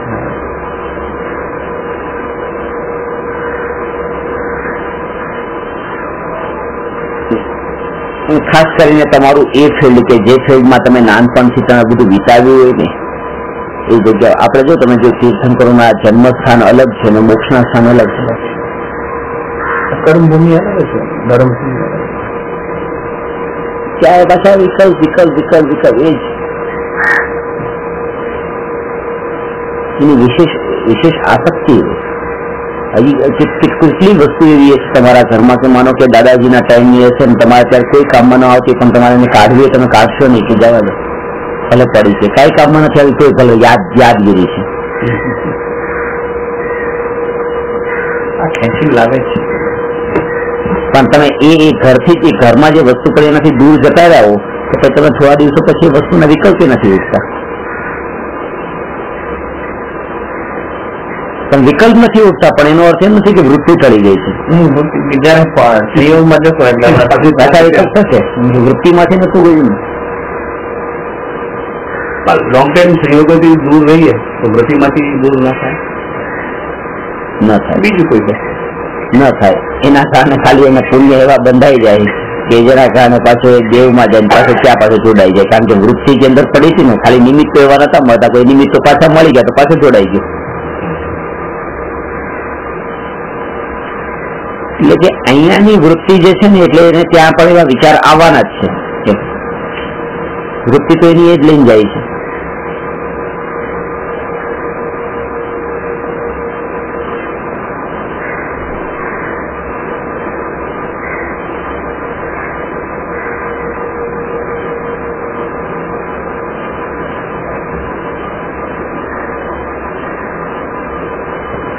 એ સમજણથી જો પલટાણી હોય તો જે થઈ શકે.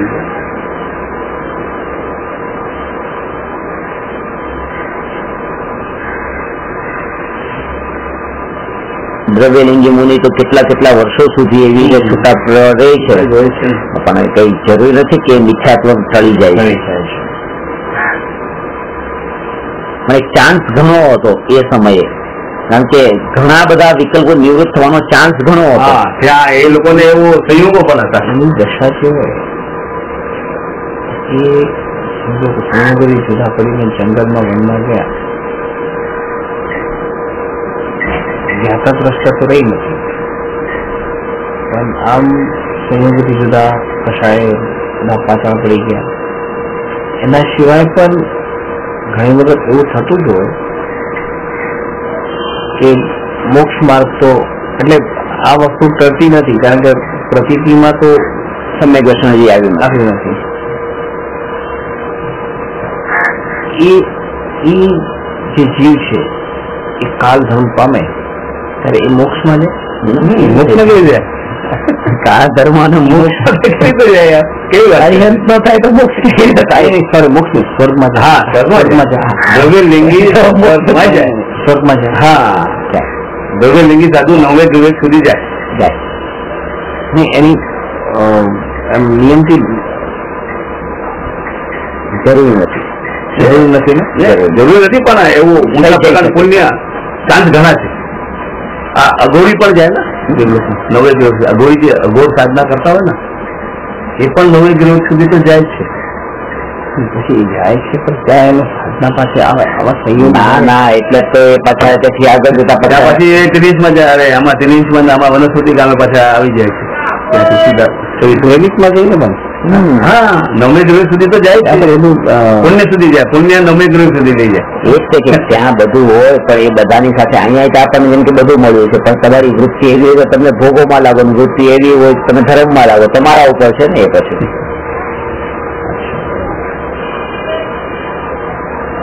ત્યાં જઈને એને પાછું એમનો રાગ પોસાય. ત્યાં હવે બધું ભોગો મળે છે તો એ ભોગોમાં પાછી ત્યાં ઇન્વોલ્વ થઈ જાય. ત્યાં એને વૃત્તિ પાછી આવીને આવી રાખે ભોગોથી ગિલાથી જુદી. પણ આપણે તો આમાં તો પાછું એને ફરક પડે પુણ્યમાં. દરેકે દરેક ક્રિયાને કર્મના ઉદય અનુસારે જાણવી અને પોતાને એનો જ્ઞાતા જાણવો કે આ ક્રિયાનો હું જ્ઞાતા છું. અને એક દરેક અવસ્થા માટે અત્યારે માનો કે આ હાથ છે ને પછી આ આમ થાય છે ને આમ થાય છે ને એની એક અવસ્થાને જે રૂપે થઈ રહ્યું છે એક સમયે આ ઉદય જ જણાય છે. આ ઉદય અનુસારે આ રીતે થઈ રહ્યું છે. આ બધું ઉદય છે કે આ સમય આ સ્થિતિ આમ છે, આ સમય આમ છે, આ સમય આમ છે, બધાને ઉદય તરીકે જાણે છે, સમય ઉદય જાણે છે.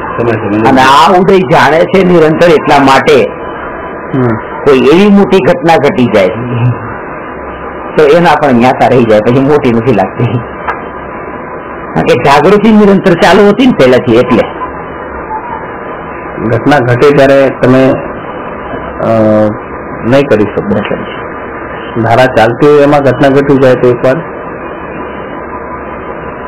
બીજું છૂટા પડી ગયા પછી છે ને તમારે કોઈની અપેક્ષા નથી રહેતી. અહીંયા એ અપેક્ષા હોય છે, અહીંયા એ અપેક્ષા એવી હોય છે કે નબળાઈના કારણે કે તમે કોઈ જોયું કે પોતે પોતાના પરિવાર સાથે જાઓ છો અને પત્નીએ પણ એક દ્રશ્ય જોયું, છોકરાએ એક દ્રશ્ય જોયું, બીજા છોકરાએ એક દ્રશ્ય જોયું કે જો પપ્પા કેવું છે, એ બધા ખુશ થઈ જાય, હા બહુ સારું છે, તો ત્યાં લાગી જ ગયું છે. કારણ કે અત્યારે તેની સાથે છે ને તો પૂરી માન્યતા તો બહુ સારું છે, આ બહુ ખરાબ છે, કઈ રીતે આપણો એ સારું કે છે તો આપણે પોતાનું કઈક ઓપિનિયન આપી દઈશું આ કેવું છે. પણ જો એ ત્રણ છે જ નહીં મારી સાથે અને એકલા હોઈએ તો કોઈ વિકલ્પ નથી. કારણ કે આપણે આપણી મસ્તીમાં છીએ, ત્યારે ડાયવર્ટ કરવા વાળા કોઈ નથી અને અત્યારે એની જરૂર છે. સંયોગોથી જુદા પડે એટલા માટે જ મેં કહ્યું હતું કે મહિને એકવાર રાખી લો, બસ ખાલી શરૂઆત તો ત્યાંથી કરો. મહિનાના 30 દિવસ તો જયારે થશે એટલે કે પરમાનન્ટ તો થશે ત્યારે થશે. અને આ જે એક દિવસ ને 2 દિવસ ને એવી રીતે જવાનું શરૂ થાય ને તો એના ઉપરથી તે ક્યારેક એવો વિચાર આવે ખરેખર હવે ઘર પરમાનન્ટ છોડી દો. કારણ કે પેલા થોડીક તો ખબર પડી છે ને, રસ તો ચાખ્યો હતો એવો રસ કે ચલો એકાંતમાં જવાથી લાભ શું છે.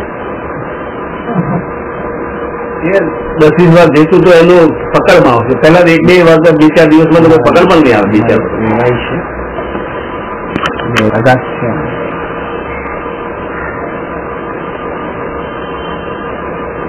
અપૂર્વ વાણી, અપૂર્વ વાણી એટલે કે જ્ઞાનીના જે વચન છે અપૂર્વ હોય છે, પૂર્વે ક્યારેય પણ ન નીકળ્યા હોય એવા હોય છે. એમાં અંતર શું છે? પૂર્વે ક્યારેય ન નીકળે. દાખલા તરીકે કે એક જીવ સવારે પ્રવચન આપે છે અને પ્રવચનના અંદર એમ કહે છે કે હું આત્મા છું અને શરીરથી જુદો છું, આવી જેની વાણી, ત્યારે એને આત્મજ્ઞાન થયું નથી.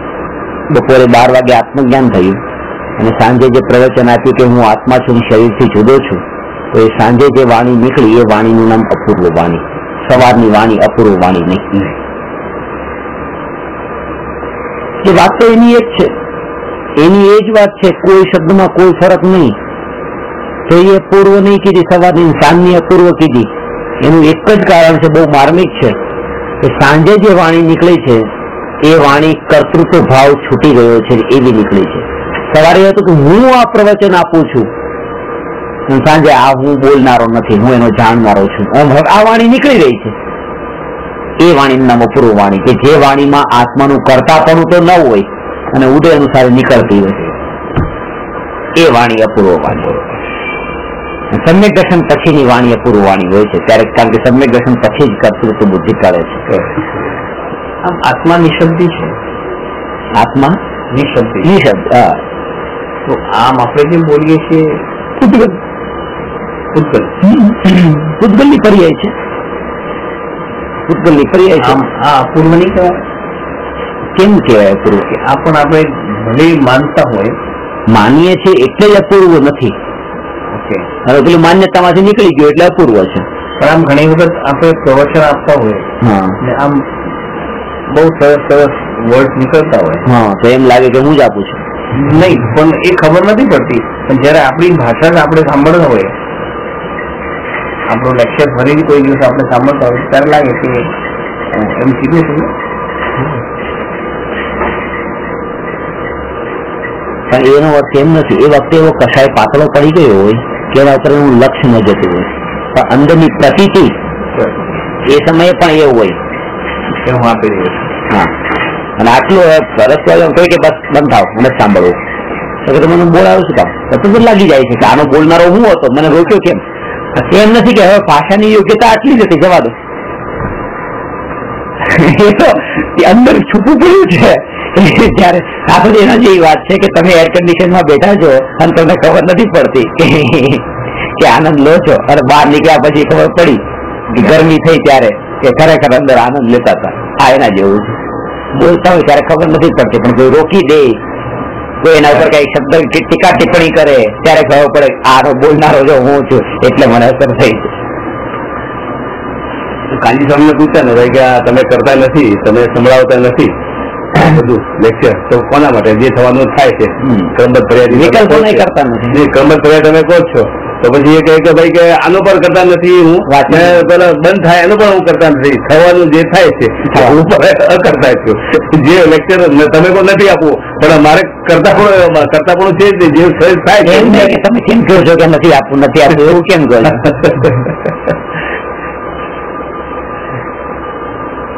એટલે ગાય ક્રમ છે, લાય ક્રમ છે. અપૂર્વ વાણી એ સદગુરુની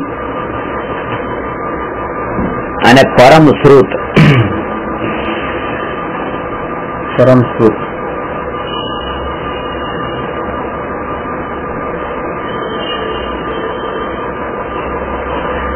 પરમ શ્રુત નો અર્થ છે ભાવ શ્રુત. પરમ શ્રુત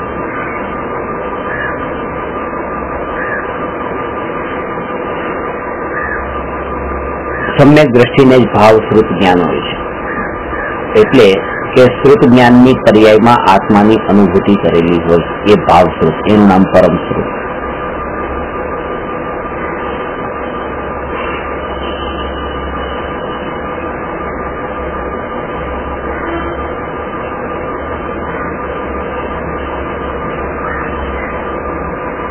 અપૂર્વ વાણીનું નામ દ્રવ્ય શ્રુત છે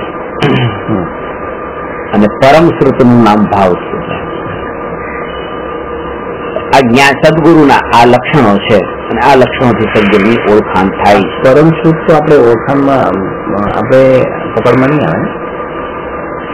ખરેખર હવે તમને એક વાત બતાવું કે ના તો આત્મજ્ઞાન પકડમાં આવશે, ના સમદર્શિતા પકડમાં આવશે, ના ઉદયનકાર વિચરણ પકડમાં આવશે, ના અપૂર્વ વાણી પકડમાં આવશે, ના પરમ શ્રુત પકડમાં આવશે. અને ખરેખર હવે કહું તો આ રવિભાઈ સદગુરુ છે કે નહીં, લાવ પહેલું ચેક કરું, બીજું ચેક કરું, ત્રીજું ચેક કરું, એના માટે આ 5 માંથી એકય લક્ષણ નથી બતાવ્યા. હું આત્મા જ્ઞાની છું કે નહીં કે અજ્ઞાની છું, હું કયા લેવલમાં છું, કઈ દશામાં છું, એને આ લક્ષણોથી પોતાને અંદર માપશે. પોતાના માટે માપવાની વાત કરી છે, આ બીજાને ચેક નથી કરવાનું. એ પોસિબલ જ નથી.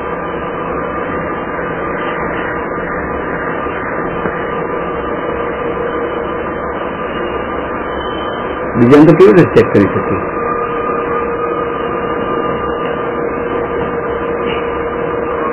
અરે બીજાને ચેક કરવા ગયો ત્યાં પોતે જ પડી ગયો. પોતે પોતાને ચેક નથી કરી શકતા તો બીજાને ક્યાંથી કરે? ખુદ પોતાને પ્રૂફ, પહેલો પ્રૂફ છે કે તમે જયારે બીજાને ચકાસવા જાઓ એટલે તમે પોતે પડી ગયા.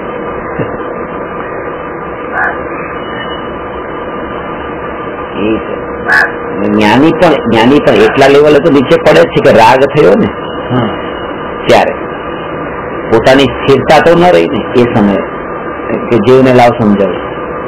કોઈ માણસ છોકરો પડી ગયો હોય તો પડી ગયો એને ઉભો કરવો હોય તો કોઈ આમ નીચે ઝૂકીને ઉભો કર્યો તો એ પડેલાને ઉભો કરવા માટે પોતે તો એટલું ઝૂકવું પડ્યું ને, એટલે પોતે પોતાની એટલી સ્થિરતામાં ન રહ્યા, પોતાને એટલું તો જોવું પડ્યું, પોતે એટલે તો નીચે ગયા.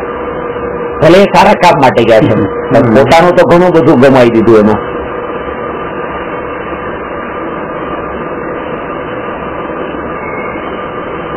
પડતાને હાથ આપવામાં પણ પોતે પડવા જાય, અડધા તો પડી જ જઈએ છીએ.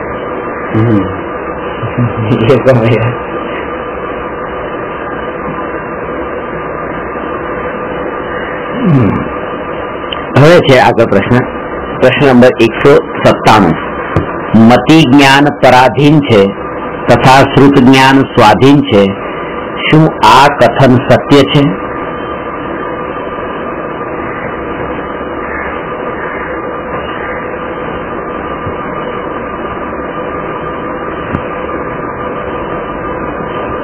મતિ જ્ઞાન પરાધીન સત્ય છે. મતિ જ્ઞાન પરાધીન છે. કેમ પરાધીન છે? કારણ કે મતિ જ્ઞાનની પરિભાષા એ છે જે 5 ઇન્દ્રિય અને મનના નિમિત્તથી થાય જે જ્ઞાન, એ મતિ જ્ઞાન છે. શ્રુત જ્ઞાન જે છે એ સ્વાધીન છે, કે એ વાત નથી. મતિ જ્ઞાન પરાધીન છે તથા શ્રુત જ્ઞાન મહાપરાધીન છે.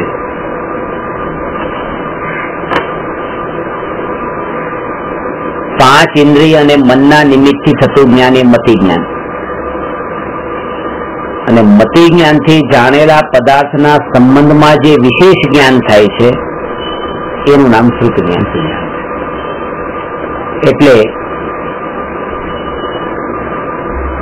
કે એક અવાજ સંભળાયો કાનના નિમિત્તથી, તો એ મતિ જ્ઞાન, અને આ મંજીરાનો અવાજ છે એવું જે જ્ઞાન થયું આ શ્રુત જ્ઞાન.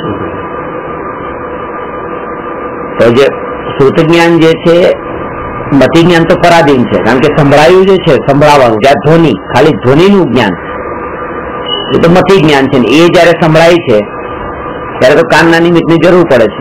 એટલે મતિ જ્ઞાન ડિપેન્ડ છે કોના ઉપર? કાન ઉપર. અને શ્રુત જ્ઞાન ડિપેન્ડ છે કોના ઉપર? મતિ જ્ઞાન ઉપર. કારણ કે મતિ જ્ઞાન વગર શ્રુત જ્ઞાન થતું નથી. એટલે શ્રુત જ્ઞાન એવા મતિ જ્ઞાન ઉપર ડિપેન્ડ છે જે મતિ જ્ઞાન ઓલરેડી ઇન્દ્રિય ઉપર ડિપેન્ડ છે. એટલા માટે મતિ જ્ઞાન ને પરાધીન અને શ્રુત જ્ઞાન ને મહાપરાધીન કીધું છે, સ્વાધીન નહીં. ખાલી સાંભળ્યું તો મત લાગે મતિ જ્ઞાન પરાધીન, શ્રુત જ્ઞાન સ્વાધીન.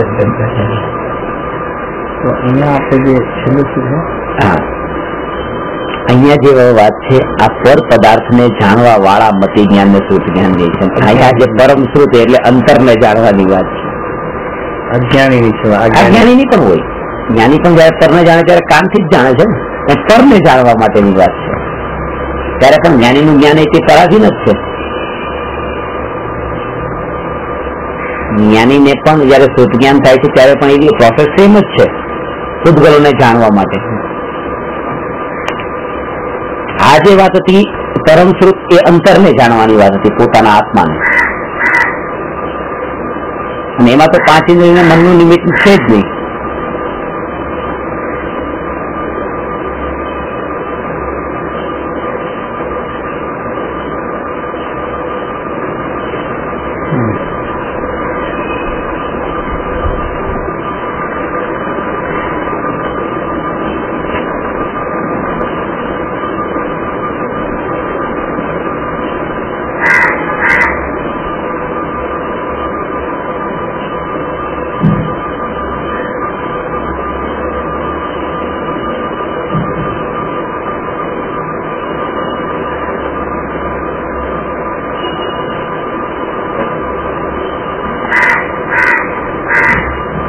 બંને જ્ઞાન પરોક્ષ જ્ઞાન છે, મતિ જ્ઞાન અને શ્રુત જ્ઞાન.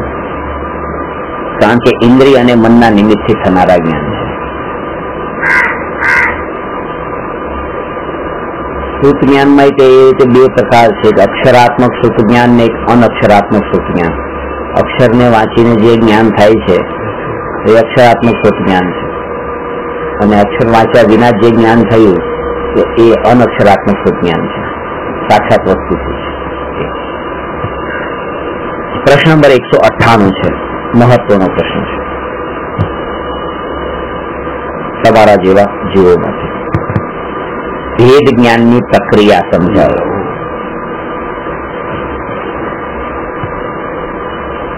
તો પેલા તો ભેદ જ્ઞાન કોને કહેવાય, પેલા એની પરિભાષા સમજવી જરૂરી છે.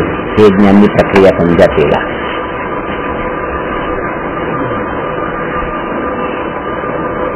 ભેદ જ્ઞાન કીધું છે.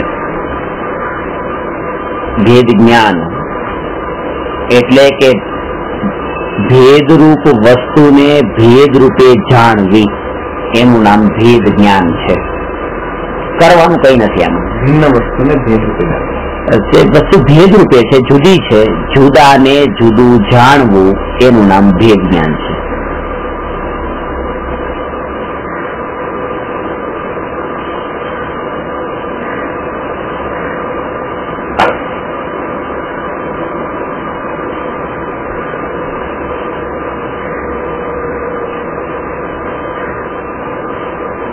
એટલે કે જે વસ્તુ આત્મા ને શરીર જે ભેગા થયા જ નથી, જુદા જ છે, જુદા ને જુદા જાણ્યા, આ ભેદ જ્ઞાન.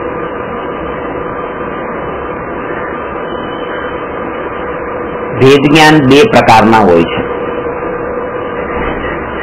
એક આગમથી થતું ભેદ જ્ઞાન અને એક અનુભવથી થતું ભેદ જ્ઞાન. આગમથી થતું ભેદ જ્ઞાન એટલે કે શાસ્ત્રો વાંચ્યા, શાસ્ત્રો વાંચીને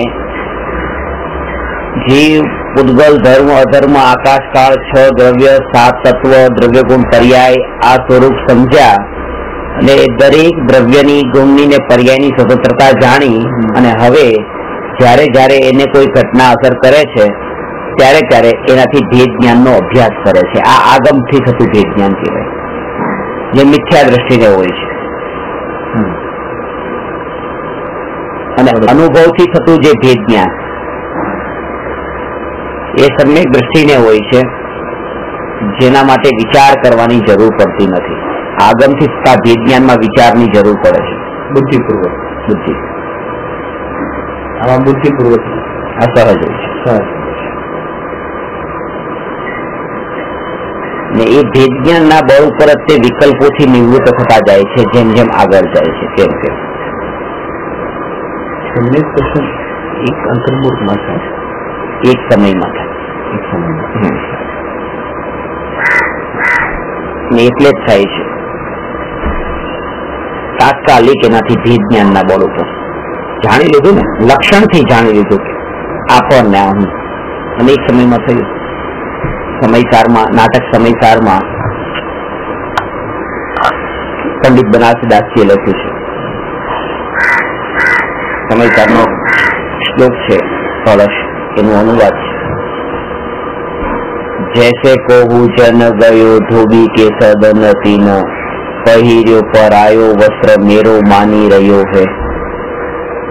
જેવી રીતે કોઈ વ્યક્તિ ધોબીને ત્યાં ગયો અને ત્યાં જઈને કપડું લઈને આવ્યો, પોતાનું કપડું આપ્યું હતું, બીજાનું કપડું ભૂલથી લઈ આવ્યો હતો, પહેરી લીધું, એમ માને છે કે આ તો મારું જ છે. जैसे कोहू जन गयो धोबी के सदन तीन पहिर्यो परायो वस्त्र मेरो मानी રહ્યો है. પહેરીને રસ્તા પર નીકળ્યો, ધनी देखी कहे भैया यह तो हमारो वस्त्र, चीने पहचान ही त्याग भाव दीनो है. રસ્તા પર ખબર પડી કે આ કેવડાય કીધું કે આ નિશાની મારી છે, જો આ મારું છે તો ઓળખી લીધું, ત્યાં ત્યાં છોડી દીધું. સારું, હાલે લઈ ગયા. એમ નહીં કે હું પછી તને ઘરે જઈને બદલાવીને પછી આપું, કાંઈ તાત્કાલિક છે, છોડી દીધું. મારું નથી તો પહેરવાનો ભાવ કેવી રીતે આવે? એ કપડીયાનું કપડું છે. છિન્ને પહે ચાણત હી ત્યાગ ભાવ દીનો, એટલે કે જેવી રીતે એ ભૂલથી લઈ આવ્યો હતો અને માની બેઠો હતો કે આ મારું છે, જયારે સમજણ થઈ તો તાત્કાલિક પછી એને છોડી દે છે. તો એવી રીતે કે તમને જે આ માનો છો કે આ ઘર, પુત્ર, પત્ની, આ રાગ દ્વેષના ભાવ એ બધા મારા માન્યા છે, જયારે સમજણ તમને થશે ત્યારે તમે નેચરલ એને છોડી દેશો. પણ સમજણ થવી જોઈએ, ભેદ જ્ઞાન થવું જોઈએ કે આ મારા નથી.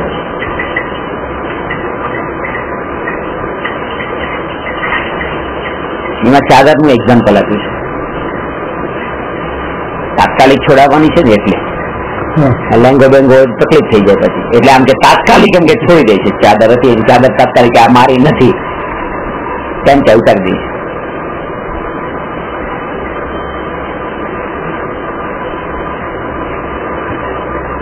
ચાદર માની હતી, ચાદર મારી છે, અને ચાદર મારી છે એ માનવામાં કોઈ વાંધો નથી, પણ બીજાની ચાદર ને પોતાની ચાદર માનવામાં વાંધો છે. હું દ્રવ્ય છું એમાં કઈ વાંધો નથી, પણ પરદ્રવ્ય ને પોતાનું દ્રવ્ય માનવું એ માનવામાં વાંધો છે. હું દ્રવ્ય તો છું જ છે, અને એમાં એકત્વ તો કરવાનું જ છે પાછું. ખાલી પરમાં જે એકત્વ છે એ ટાળીને સ્વમાં કરવાનું છે.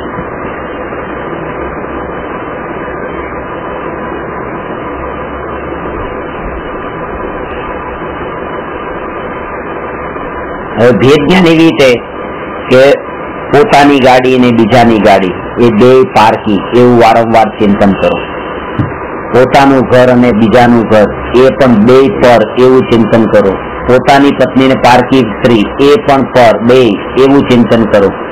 એવી રીતે દરેક સંયોગના અંદર આવી રીતે જયારે ચિંતન આવું ચાલતું રહે ત્યારે પછી જે પોતાને પારકાનો ભેદ ટળતો જાય ત્યારે પોતાના અંદર જે રાગ હતો ને એના કારણે જે દુઃખ હતું એ દુઃખ ટળતું ગયું અને પરમાં જે ભેદ કર્યો હતો ને એને પારકું માન્યું હતું ત્યાં જે વાત્સલ્ય ભાવ નતો ઉમડતો એ હવે ઉમડવા માંડ્યો કે હવે તમે એ તમારો અહીંનો જે પ્રેમ હતો ને એ બધો હવે વિભાજિત થયો એ બાજુ બધા માટે સમરૂપે.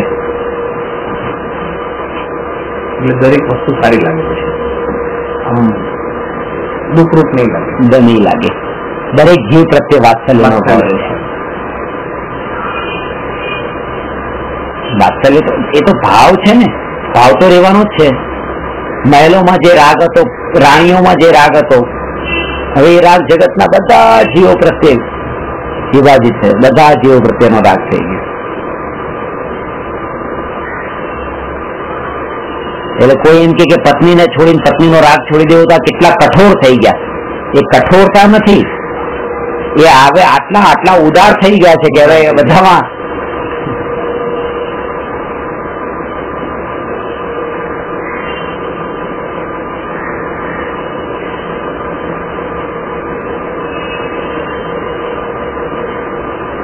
તમારા પર 100 રૂપિયા છે ને તમે 100 રૂપિયા તમારા દીકરાને આપી અને એની બદલીમાં તમે 1 રૂપિયો દીકરાને પણ બાકી 99 લોકો હતા બધાને રૂપિયો આપી ગયું.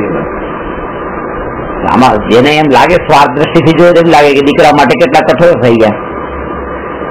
ગાંધીજીના દીકરા એના માટે એવું જ લાગતું કે મારા પપ્પાએ મારા માટે કઈ કર્યું જ નહીં, આખા દુનિયા માટે બધું કર્યું, પણ એ કર્યું એ તો એક સંભાવ હતો એમ કે એ પાર્શિયાલિટી નહીં કરી એમ કે નહીં તો કરવું હોય તો ઘણું કરી શકતો હતા પોતાના માટે, દીકરાને આગળ વધારવા માટે એમ ઓળખાણ પારખાણ બધું કરતું.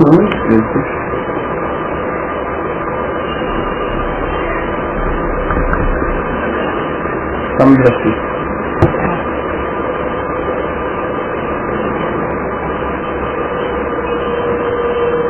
મારી ઓળખાણમાં એક ભાઈ છે તત્વના બહુ સારા એવા જાણકાર છે અને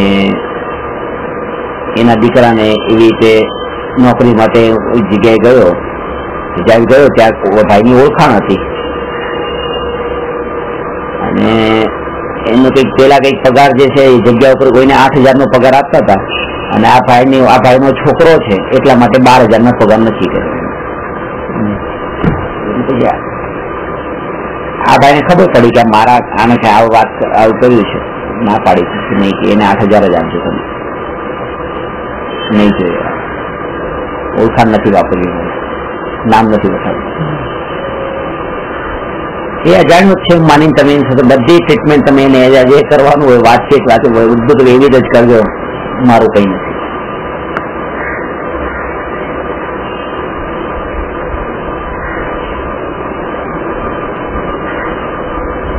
ત્યાં તમે પછી એની સાથે તમે અંદર આગ્રહો બધા કેટલા પ્રકારના તમે ભાવો તો રહેવાના જ છે. એટલા માટે કોઈ કામ પર રાખતો હોય ને પોતાની પાસે તો પોતાના ઓળખીતાને રાખવો તકલીફ પડે, કદાચ અજાણ્યું હોય તો એને ખાસ શબ્દ કહીને કામ કરાવી લેવાય. આપણે નજીકનો છે આને ક્યાં કેવું હવે અંદર અંદર બે સગા ભાઈ પાર્ટનર નહીં બને પણ પારકા પાર્ટનર બનશે. આ પાસે બીજાનો બન્યો છે એવું થાય. ભાવ એ જો છે એ આપણે એને કહીએ તો એને ખોટું લાગી જાય, તો શેઠ કહે તો એને ખોટું ના લાગે. નોકરી કરતો લાગે, નોકરી ક્યાં કરે, નોકરી અહીંયા કરે, પણ અહીંયા છે અપેક્ષા ભાવ છે ને, વિશેષ અપેક્ષા ભાવ, બધાથી વિશેષ બંનેને પણ અપેક્ષા ભાવ હોય.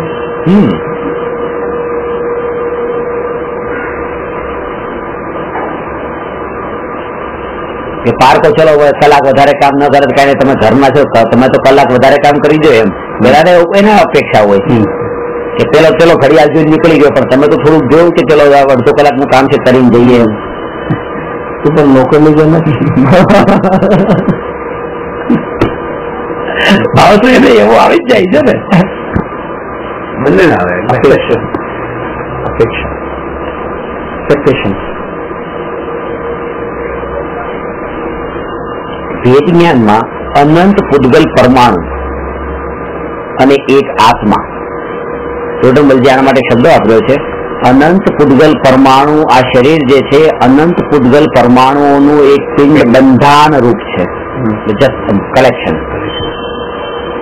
અને આત્મા અમૂર્તિક અસંખ્યાત પ્રદેશી એવી રીતે એક છે. અને એ બંનેની એક યુનિટી અત્યારે એકતા અત્યારે એક સાથે છે, કોમ્બિનેશન જેવું. એક વ્યક્તિને પૂછ્યું કે તારી પાસે તું શું કામ કરે છો, તો કે મારુતિ કંપનીનો માલિક છું.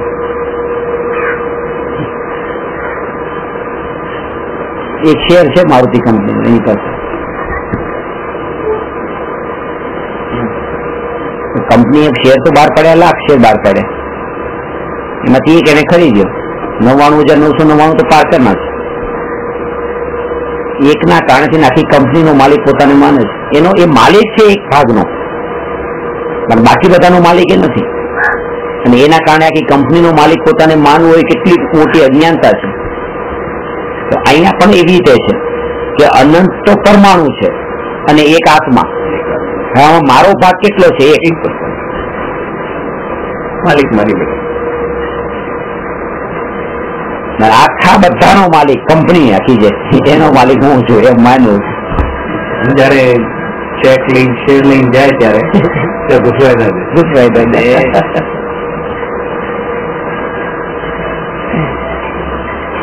છેલ્લે આજ કરી આજ થાય.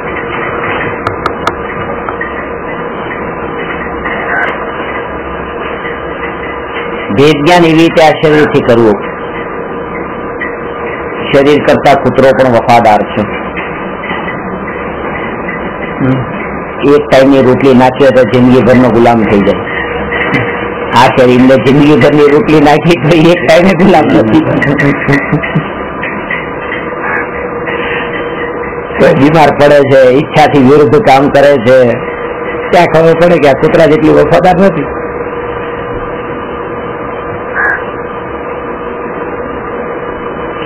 વિજ્ઞાન આવી રીતે, ચિંતન આવી રીતે જ થતું હોય. મારામાં ક્યાં થાય છે, મારામાં ક્યાં થાય છે, મારામાં ક્યાં થાય છે એમ.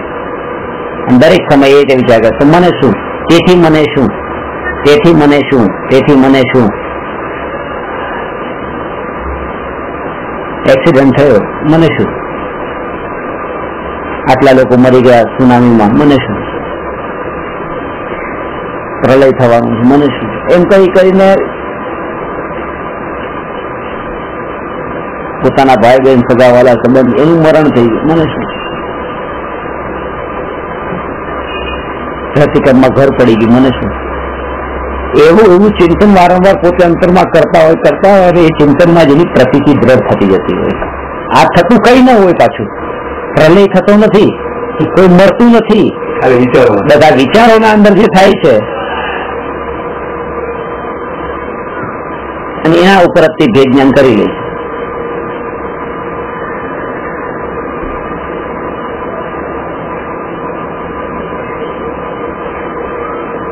ભેદ જ્ઞાન ક્યાં સુધી કરવું,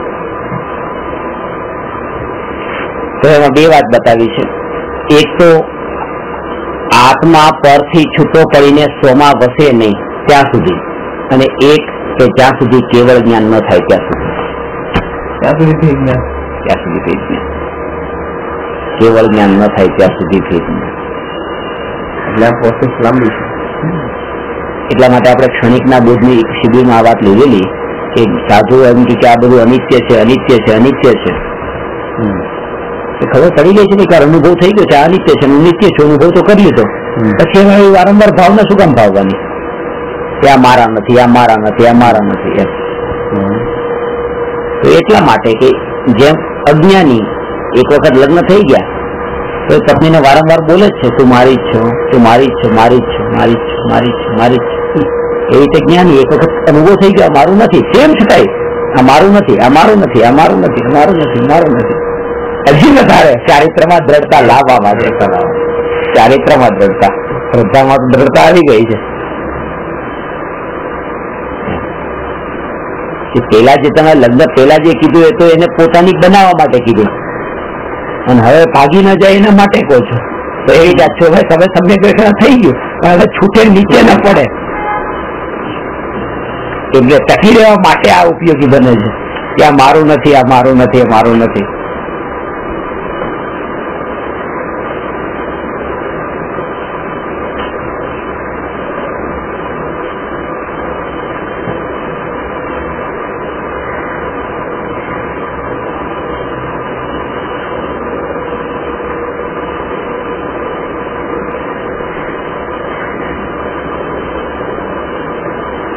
શિવભૂતિ મુનિને આ ભેદ જ્ઞાનના બળ પર જ સમ્યક દર્શન થયું. ભેદ જ્ઞાનના બળ પર જ તે પોતે પામ્યા. યાદ નતું રહેતું કઈ. પ્રશ્નો અત્યારે આટલા સુધી પહોંચ્યા, હું તમને પૂછું કે કેટલા પ્રશ્નો યાદ રહ્યા છે? અરે યાદ વાળી પેલા વાળી વાત યાદ આવે કે છે યાદ કરવાના યાદ નથી રહેતું. શિવભૂતિ મુનિને કે યાદ નતું રહેતું. ગુરુજીએ ખાલી એક જ મંત્ર આપ્યો, ફોતરા દાણા ચોખા એ જુદા છે, એવી રીતે શરીર આત્મા જુદા છે. એ યાદ રહેવું જોઈએ. એ ભૂલાઈ ગયું. જેમ ફોતરા અને દાણા જુદા છે એમ આત્મા ને શરીર જુદા, શરીર ને આત્મા જુદા છે, એ ભૂલાઈ ગયું. વિહાર કરતા નીકળ્યા તો કોઈ મહિલાને જો અનાજ સાફ કરતી હતી, ફોતરા ઉડતા હતા, દાણા પડ્યા હતા કે બસ આવી રીતે આ શરીર રૂપી ફોતરું ઉડી જવાનું છે, આત્મા ટકીને રહેવાનો છે. આ બે જુદા છે, એક નથી. બેસી ગયા ત્યાં પામી ગયા. હવે અમારે રાહ નથી જોઈ, ક્યારેક ભૂલાઈ જાય, ક્યારેક યાદ નથી રહેતું. પુરુષાર્થ કેવો હશે બધો, વૈરાગ્ય કેટલો હશે, ઉદાસીનતા કેટલી હશે. એટલે આમાં પૂર્વ ધર્મનું ઉપાર્જન એ જ તો છે. આ જ્ઞાનાવલી ક્રમનો મળ્યું છે ને, પૂર્વની કોઈ સાધના કરી હોય ત્યારે જ આ વાત મળી હોય. બસ એક વાત તો દ્રઢ કે ગયા ભાવમાં તમે દારૂ પીતા, માંસ ખાતા હોય ને બસ 7-8 વ્યસનનું સેવન કરતા, આ ત્યાં તાત્કાલિક મળી ગયો, હાથમાં આવી છે, થોડું મળી જાય. ના થાય, કોઈ હિસાબે ના થાય. ગમે પણ જીવે. કેટલા આપણે કેટલા જણા હતા અહીંયા? હવે 5-6 જણ હતા, હવે પાછા 3 રહ્યા છે. 3 માંથી પછી કેટલા હશે શું ખબર, ક્યાં સુધી કેટલા ટકે એવું ખબર નહીં. પસંદ પડી હોય ત્યારે બીજી વસ્તુમાં પસંદ ન પડી હોય, કેવું હોય ક્યારેક એવું હોય કે એ જીવ 2 વર્ષ પછીની પર્યાયમાં પસંદ પડવાની હોય, અત્યારે ન હોય. આ બધા કેટલા કારણો બહુ પ્રકાર છે ને, બહુ કારણ છે ને. ગુરુ રહ્યા સદમાં, ગુરુ રહ્યા છે ક્યારે નીકળી જાય, શિષ્ય નીકળી જાય. તો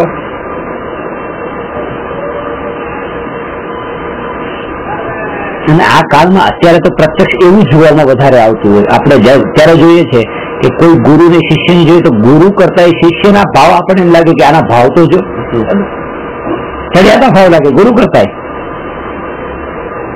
બહારથી શરીર લાગે પણ ગુરુની દશા જે આ તો જે સાચા ગુરુ એની તો હોય જ તે.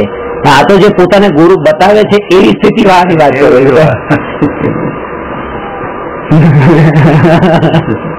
ગુરુનો વેશ કરી બતાવે. હા, એના કરતા એના શિષ્યના પરિણામ ઘણા કોમળ હોય.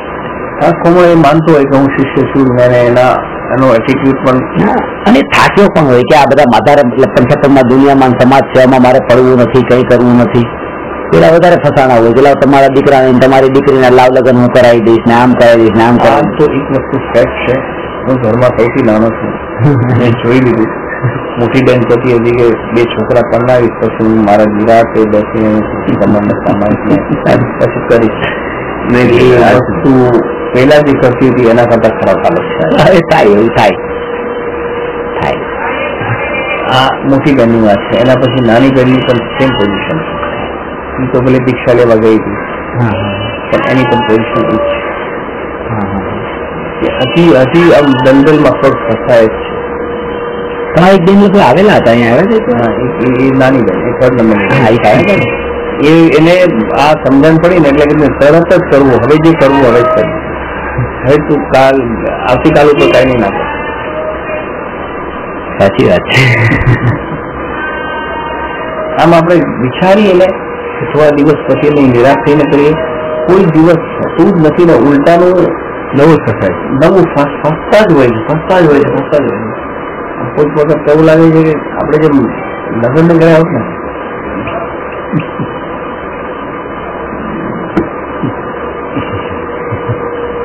ખબર નથી પડી. આમ લાગે છોકરાને આવી શિક્ષા આપી દીધી પણ ત્યારે એના નિમિત્તે જયારે મળે એ તો તમે ભોગવી લીધું, તમે તો મજા કરી લીધા. હવે મને કહો છો કે હવે છોકરાને કહીએ કે બાપા ભાઈ કે આમ ના કરાય, કે તું આવો કપડા ના પહેર, આમ ના કર.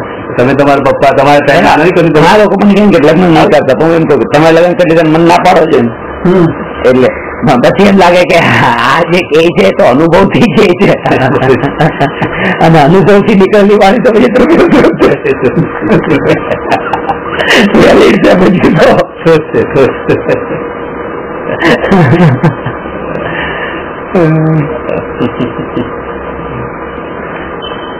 ઘણો ટાઈમ બરબાદ થઈ જાય છે એમાં. તો બહુ બહાર જામ જેટલો ટાઈમ અંદર ઘૂસતા જાય છે ને આનો ડબલ ટાઈમ બહાર આવતા લાગે છે. તમે એમ અચાનક કે ભુલેશ્વરમાં ગાડી લઈને જવું હોય, ચાલતા જવું હોય તો ચાલતા તમે ફટાફટ નીકળી જાવ. ગાડીમાં અહીંયા જેવું છે, વાઇફ સાથે હોય તો પછી નીકળવામાં તમારે એટલી તકલીફ પડે કે સાથે છે એમ. દુનિયા અત્યારે એવી ટ્રાફિકમાં જામ છે ને એમાં હવે વાઇફ ની સાથે નીકળવું એટલે કે ગોઠવો મીના તો એકલા ગોઠવો ક્યારે નહીં તો પછી એક પ્રશ્ન એ પણ ક્યારે ક્યારે આટલું સમજ્યા પછી ને આટલા પ્રશ્ન થયા પછી હવે ના ભાવ આવે.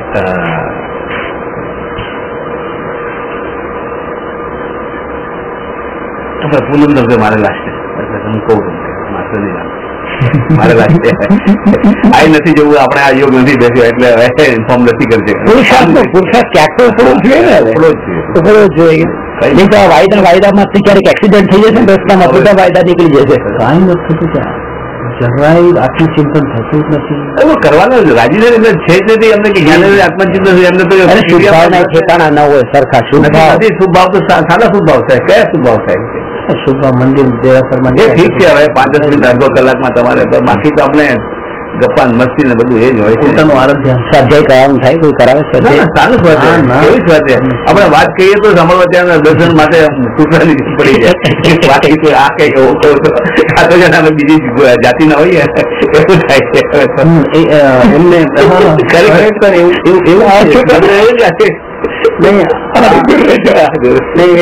એ લોકો સત્સંગ વાળા છે, એમને ખબર નહીં પડે આ વસ્તુ, એમને ખબર નહીં પડે, એમને કામની નથી. સારું છે જ્ઞાન થાય અમને આમ થોડું ત્યાં ખબર પડે છે અમે એમના માટે નહીં પડતી. ખોટા તે જ્ઞાન તમને થયું તો પછી એને છોડવું એ પણ જરૂરી છે કે ત્યાં મળતું નથી. હવે ખાલી વિજ્ઞાન કરવા માટે તો ઘણી જીવન કશાય પણ ક્યારેક અંદર ખાને કશાય પણ થઈ જતો હોય, કારણ કે તમને એવા માન્ય ન હોય ને આવું થતું હોય તમારાથી સહન ન થાય. નિશ્ચાત્વ જાવ આવું કરે ઘણી વખત એમ થાય કે આવું કેમ હું તો આ ટ્રેનમાં જાઉં ને પાલતાણા વાળી ટ્રેનમાં ભાવનગર ની, એટલે મારા 10 પાલતાણા વાળા લોકો 80% ટ્રેન તો એનાથી ભરેલી હોય અને બધાની એ જ વાત, મેં આટલા છઠ કર્યા ને આટલા અઠમ કર્યા ને આટલા આ કર્યા બધું લખે ને બધું બતાવે આમ કે આમ કરે તમે આટલી એટલે 6 ગાઉની આટલી કરવાની છે, 9 ગાઉ 3 ગાઉની આટલી, 2 ગાઉની આટલી કઈ જાત્રાનું છે ને 6 ગાઉની જાત્રા, 6 ગાઉની આટલી કરીને આટલી કરવાના 99 કરવાના છે, આટલી 99 કર્યા. આ બધો તમે હિસાબ રાખો છો, પણ તમે કીધું પાપ કેટલા કરો એનો કોઈ હિસાબ રાખો છો? એનો એક વખત હિસાબ રાખો, ખબર પડે કે કેટલા દિનની સવારથી સાંજ સુધીમાં પાપ કર્યા છે. આમાં અહંકાર પૂછાઈ જાય છે કે મેં આટલું કર્યું, પણ પાપ કર્યા એના અંદર તમને છોડવા માટે થઈને એનો તો વિચાર કરો કેટલા પાપ કરી બેઠા છીએ. રાત્રે 9 વાગે ચડી જાય સવારની લાઈનમાં, સવારની જો લાંબી લાઈન હશે 9 વાગે રાત્રે ત્યાં જઈને ત્યાં હવે કેવી જાત્રા હોય મને તો આ સમજાય. હવે એને કહે છોડવાની જાત્રા કરી અમારે વિશે કહી તો 9 વાગે બધા ગયા ટોળા સાથે 9 વાગે ત્યાં જઈને દાદા ત્યાં બેસી ગયા.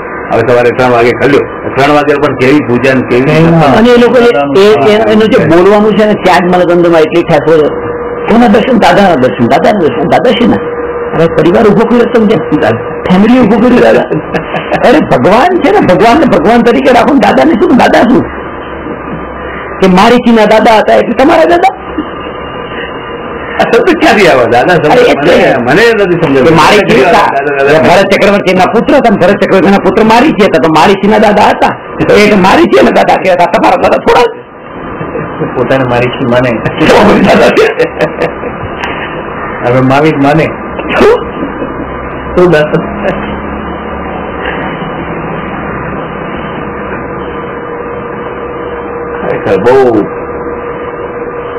કોઈ જગ્યાએ તો છે ને એવી મૂર્તિ હોય, એક બાજુ આદિનાથ ભગવાન હોય, એક બાજુ બાહુબલી હોય, એક બાજુ ફરસ હોય.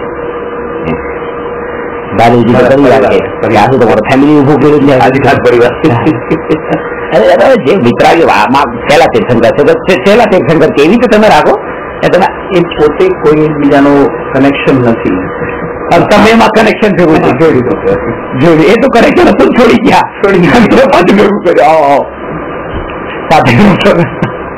હવે એક જગ્યાએ પાલિતા ગયું તો મંદિર સાચા સુમતીના સાચા બીજા ખોટા બોલે.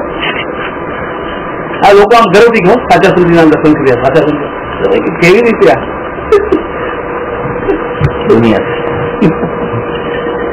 એટલે આપણા અંદર આવી વાત ના આવી જોઈએ. ખાસ તો કે તમે ક્યારે કોઈ દાદા નહીં કહેતા, ભગવાન આદિનાથ ભગવાન દાદા કેમ નહીં બોલાતા? નહીં, એવું છે ને, દાદા મને બોલાતા હોય પણ પ્રતિમાં તો નથી, ભલે મોડેથી. આજે માનો કે બોલવાનું જો કઈ મહત્વ ન હોત તો પછી ગમે એ રીતે દાદાજી કે કાકા બોલતા પણ નહીં. આમ એક વસ્તુ નહીં, હું તમને કહું કે નહીં, આપણે બોલી દઈએ દાદા ભગવાન, દાદા બોલી દઈએ એ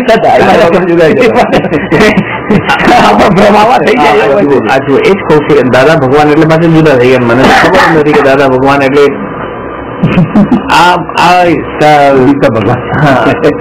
એનું મારે કહેવાય જે જૈન નથી એ લોકો આપણે પૂછતા હોય મને કે તમારા કયા દાદા, એટલે દાદા એટલે તમારો આખો વંશ એવો હતો, તમારી વંશ પરંપરા છે એવી રીતે કોઈ હોય ને આપણું વંશ જે હેડ હોય અને એનો આ વંશ ચાલતો હોય એવી રીતે. મારીચીના કારણે થઈને આવી ગઈ દાદા કેવું છે. મારી રીતે ગઈ, મારી તો હિસાબે ગઈ છે દાદા. તો બીજું શું મને હજી સુધી દાદા એટલે દાદાના દરબારમાં મારીથી ગયા હતા, દાદાના દરબારમાં ગયા હતા કે ચાલો દાદાના દરબારમાં, ચાલો દાદાના દરબારમાં. દાદાના દરબાર દાદા તો મારી જ નહીં કે છે, દાદા જે ભગવાન જ્યાં હોય બધાને દાદા જ કે છે ને. એ તો ઘર ઘરમાં એક ભગવાન નું પર્યાય રૂપ થઈ ગયું છે એવું. એટલા માટે તો આ શબ્દ પછી આવા બદલાઈ જાય, આગળ જઈને પછી શું હા ભગવાન તો ભૂલાઈ જાય, પછી દાદા યાદ રહે. વિતરાગતા જે અંદરનું લક્ષણ છે ભગવાનનું ખરું સાઈન. અને આ વાતને તો એ વ્યક્તિ બદલાઈ શકે જેને કોઈ પરંપરાનો આગ્રહ ના હોય. નાનપણથી આ સાંભળ્યું કે આ શબ્દ કેવી રીતે બદલાવો, આ મારાથી ન થાય, ચાલે છે ચાલવા દો. અમે તો બસ ભાવોમાં તો ભગવાન જ માનીએ છીએ, દાદાની વાત મંદિરમાં જાઓ. પણ એ જ કહેવા માંગુ છું તમને, તમે મોડેથી ભલે બોલતા હતા દાદા, આમ પ્રસિદ્ધિમાં તો ભગવાન જ છે. હા કે ભાઈ વિતરાગતા ભગવાન તો છે ભગવાન તો આમ મારી વાત કરું છું. હા બરાબર છે, સારી વાત છે, તમારી વાત છે. આપણે મંદિર જાઓ મને ભગવાન આખો જો બેલી જો વાયોડી વ્યવસ્થા નહીં કરતી, મને તો ખૂબ હશે જતી વેળા સાંભળ્યું નહીં સાંભળ્યું મને પહેલા જ કરતી હતી. મારવાડ જતો પહેલા દિવસે આવ્યા ત્યારથી રૂચી ગયું કે બરાબર કરવા જેવું છે કે ખૂબ વખત મને પહેલા દિવસે થયું હતું ખબર છે કે આ જીવમાં મને લાગે છે કે આ બસ પહેલા દિવસે ખબર પડી ગઈ મને. પણ આ તમે જે આપણે જે વાત કરતા હોય ને એમાં આગ્રહ કોઈ વસ્તુનો નથી ને, બસ આગ્રહ નથી તો વાંધો આગ્રહ નથી, સમર્પણ ભાવ. આમ એવું નથી કે આ બધી વસ્તુ નહીં તો અહીંયા સુધી નહીં આવી ને. બરાબર છે, બરાબર છે. આમ ખાલી જ્ઞાન લેવા થોડી આવીએ છીએ, નોલેજ લેવા નથી આવતા, અન્ડરસ્ટેન્ડિંગ જોઈએ છે, સમજણ જોઈએ છે. હવે તો કરવું જ છે. આ એક પ્લાન હવે કરો, મહિને એક વાર કરો, સંયોગોથી છૂટા પડી પર અહેસાસ કરી જવું તો એકના દિવસના પછી 2 થશે, 2 ના 4 પણ થશે, અઠવાડિયું પણ થશે. ખરેખર એનાથી છૂટા પડવાનું. અને એ સમયે જેમ કેમ કે તમારા અંતિમ મુહૂર્ત માટે સામયિક 45 મિનિટ બેઠા છો એટલા તો છૂટ્યા, એમ તમને એની મહિમા આવે છે, એમ લાગે કે આ એક દિવસ તો આનાથી તો છૂટ્યા. અને ખરેખર એવો અહેસાસ થશે, કારણ કે અહીંથી છૂટ્યા પછી કોઈ ભાવ તો રહેતા નથી સ્થિર, પણ અહીંયા સાધ્યાને સત્સંગ કરશું તો ભાવો પાછા થઈ જશે. ખરું થવાય એવા જીવો પણ ત્યાં છે ને, એવા જીવો પણ છે સાથમાં. તો અને આવી જગ્યાએ બધે ફરશું ને ત્યાં જ કોઈ સાચા ભાવલિંગી સાધુનો યોગ પણ થશે. હા ખાલી ઘરમાં બેસી રહેવાથી ખાલી સામાયિક એવી ત્યાં નહીં થાય. ઘંટડીઓ જ વાગશે, ફોન ની નાઈટ બે વાગશે, કોઈ ને કોઈ એટલે એ જ નિમિત્તો ઉભા થશે. બસ વિચાર.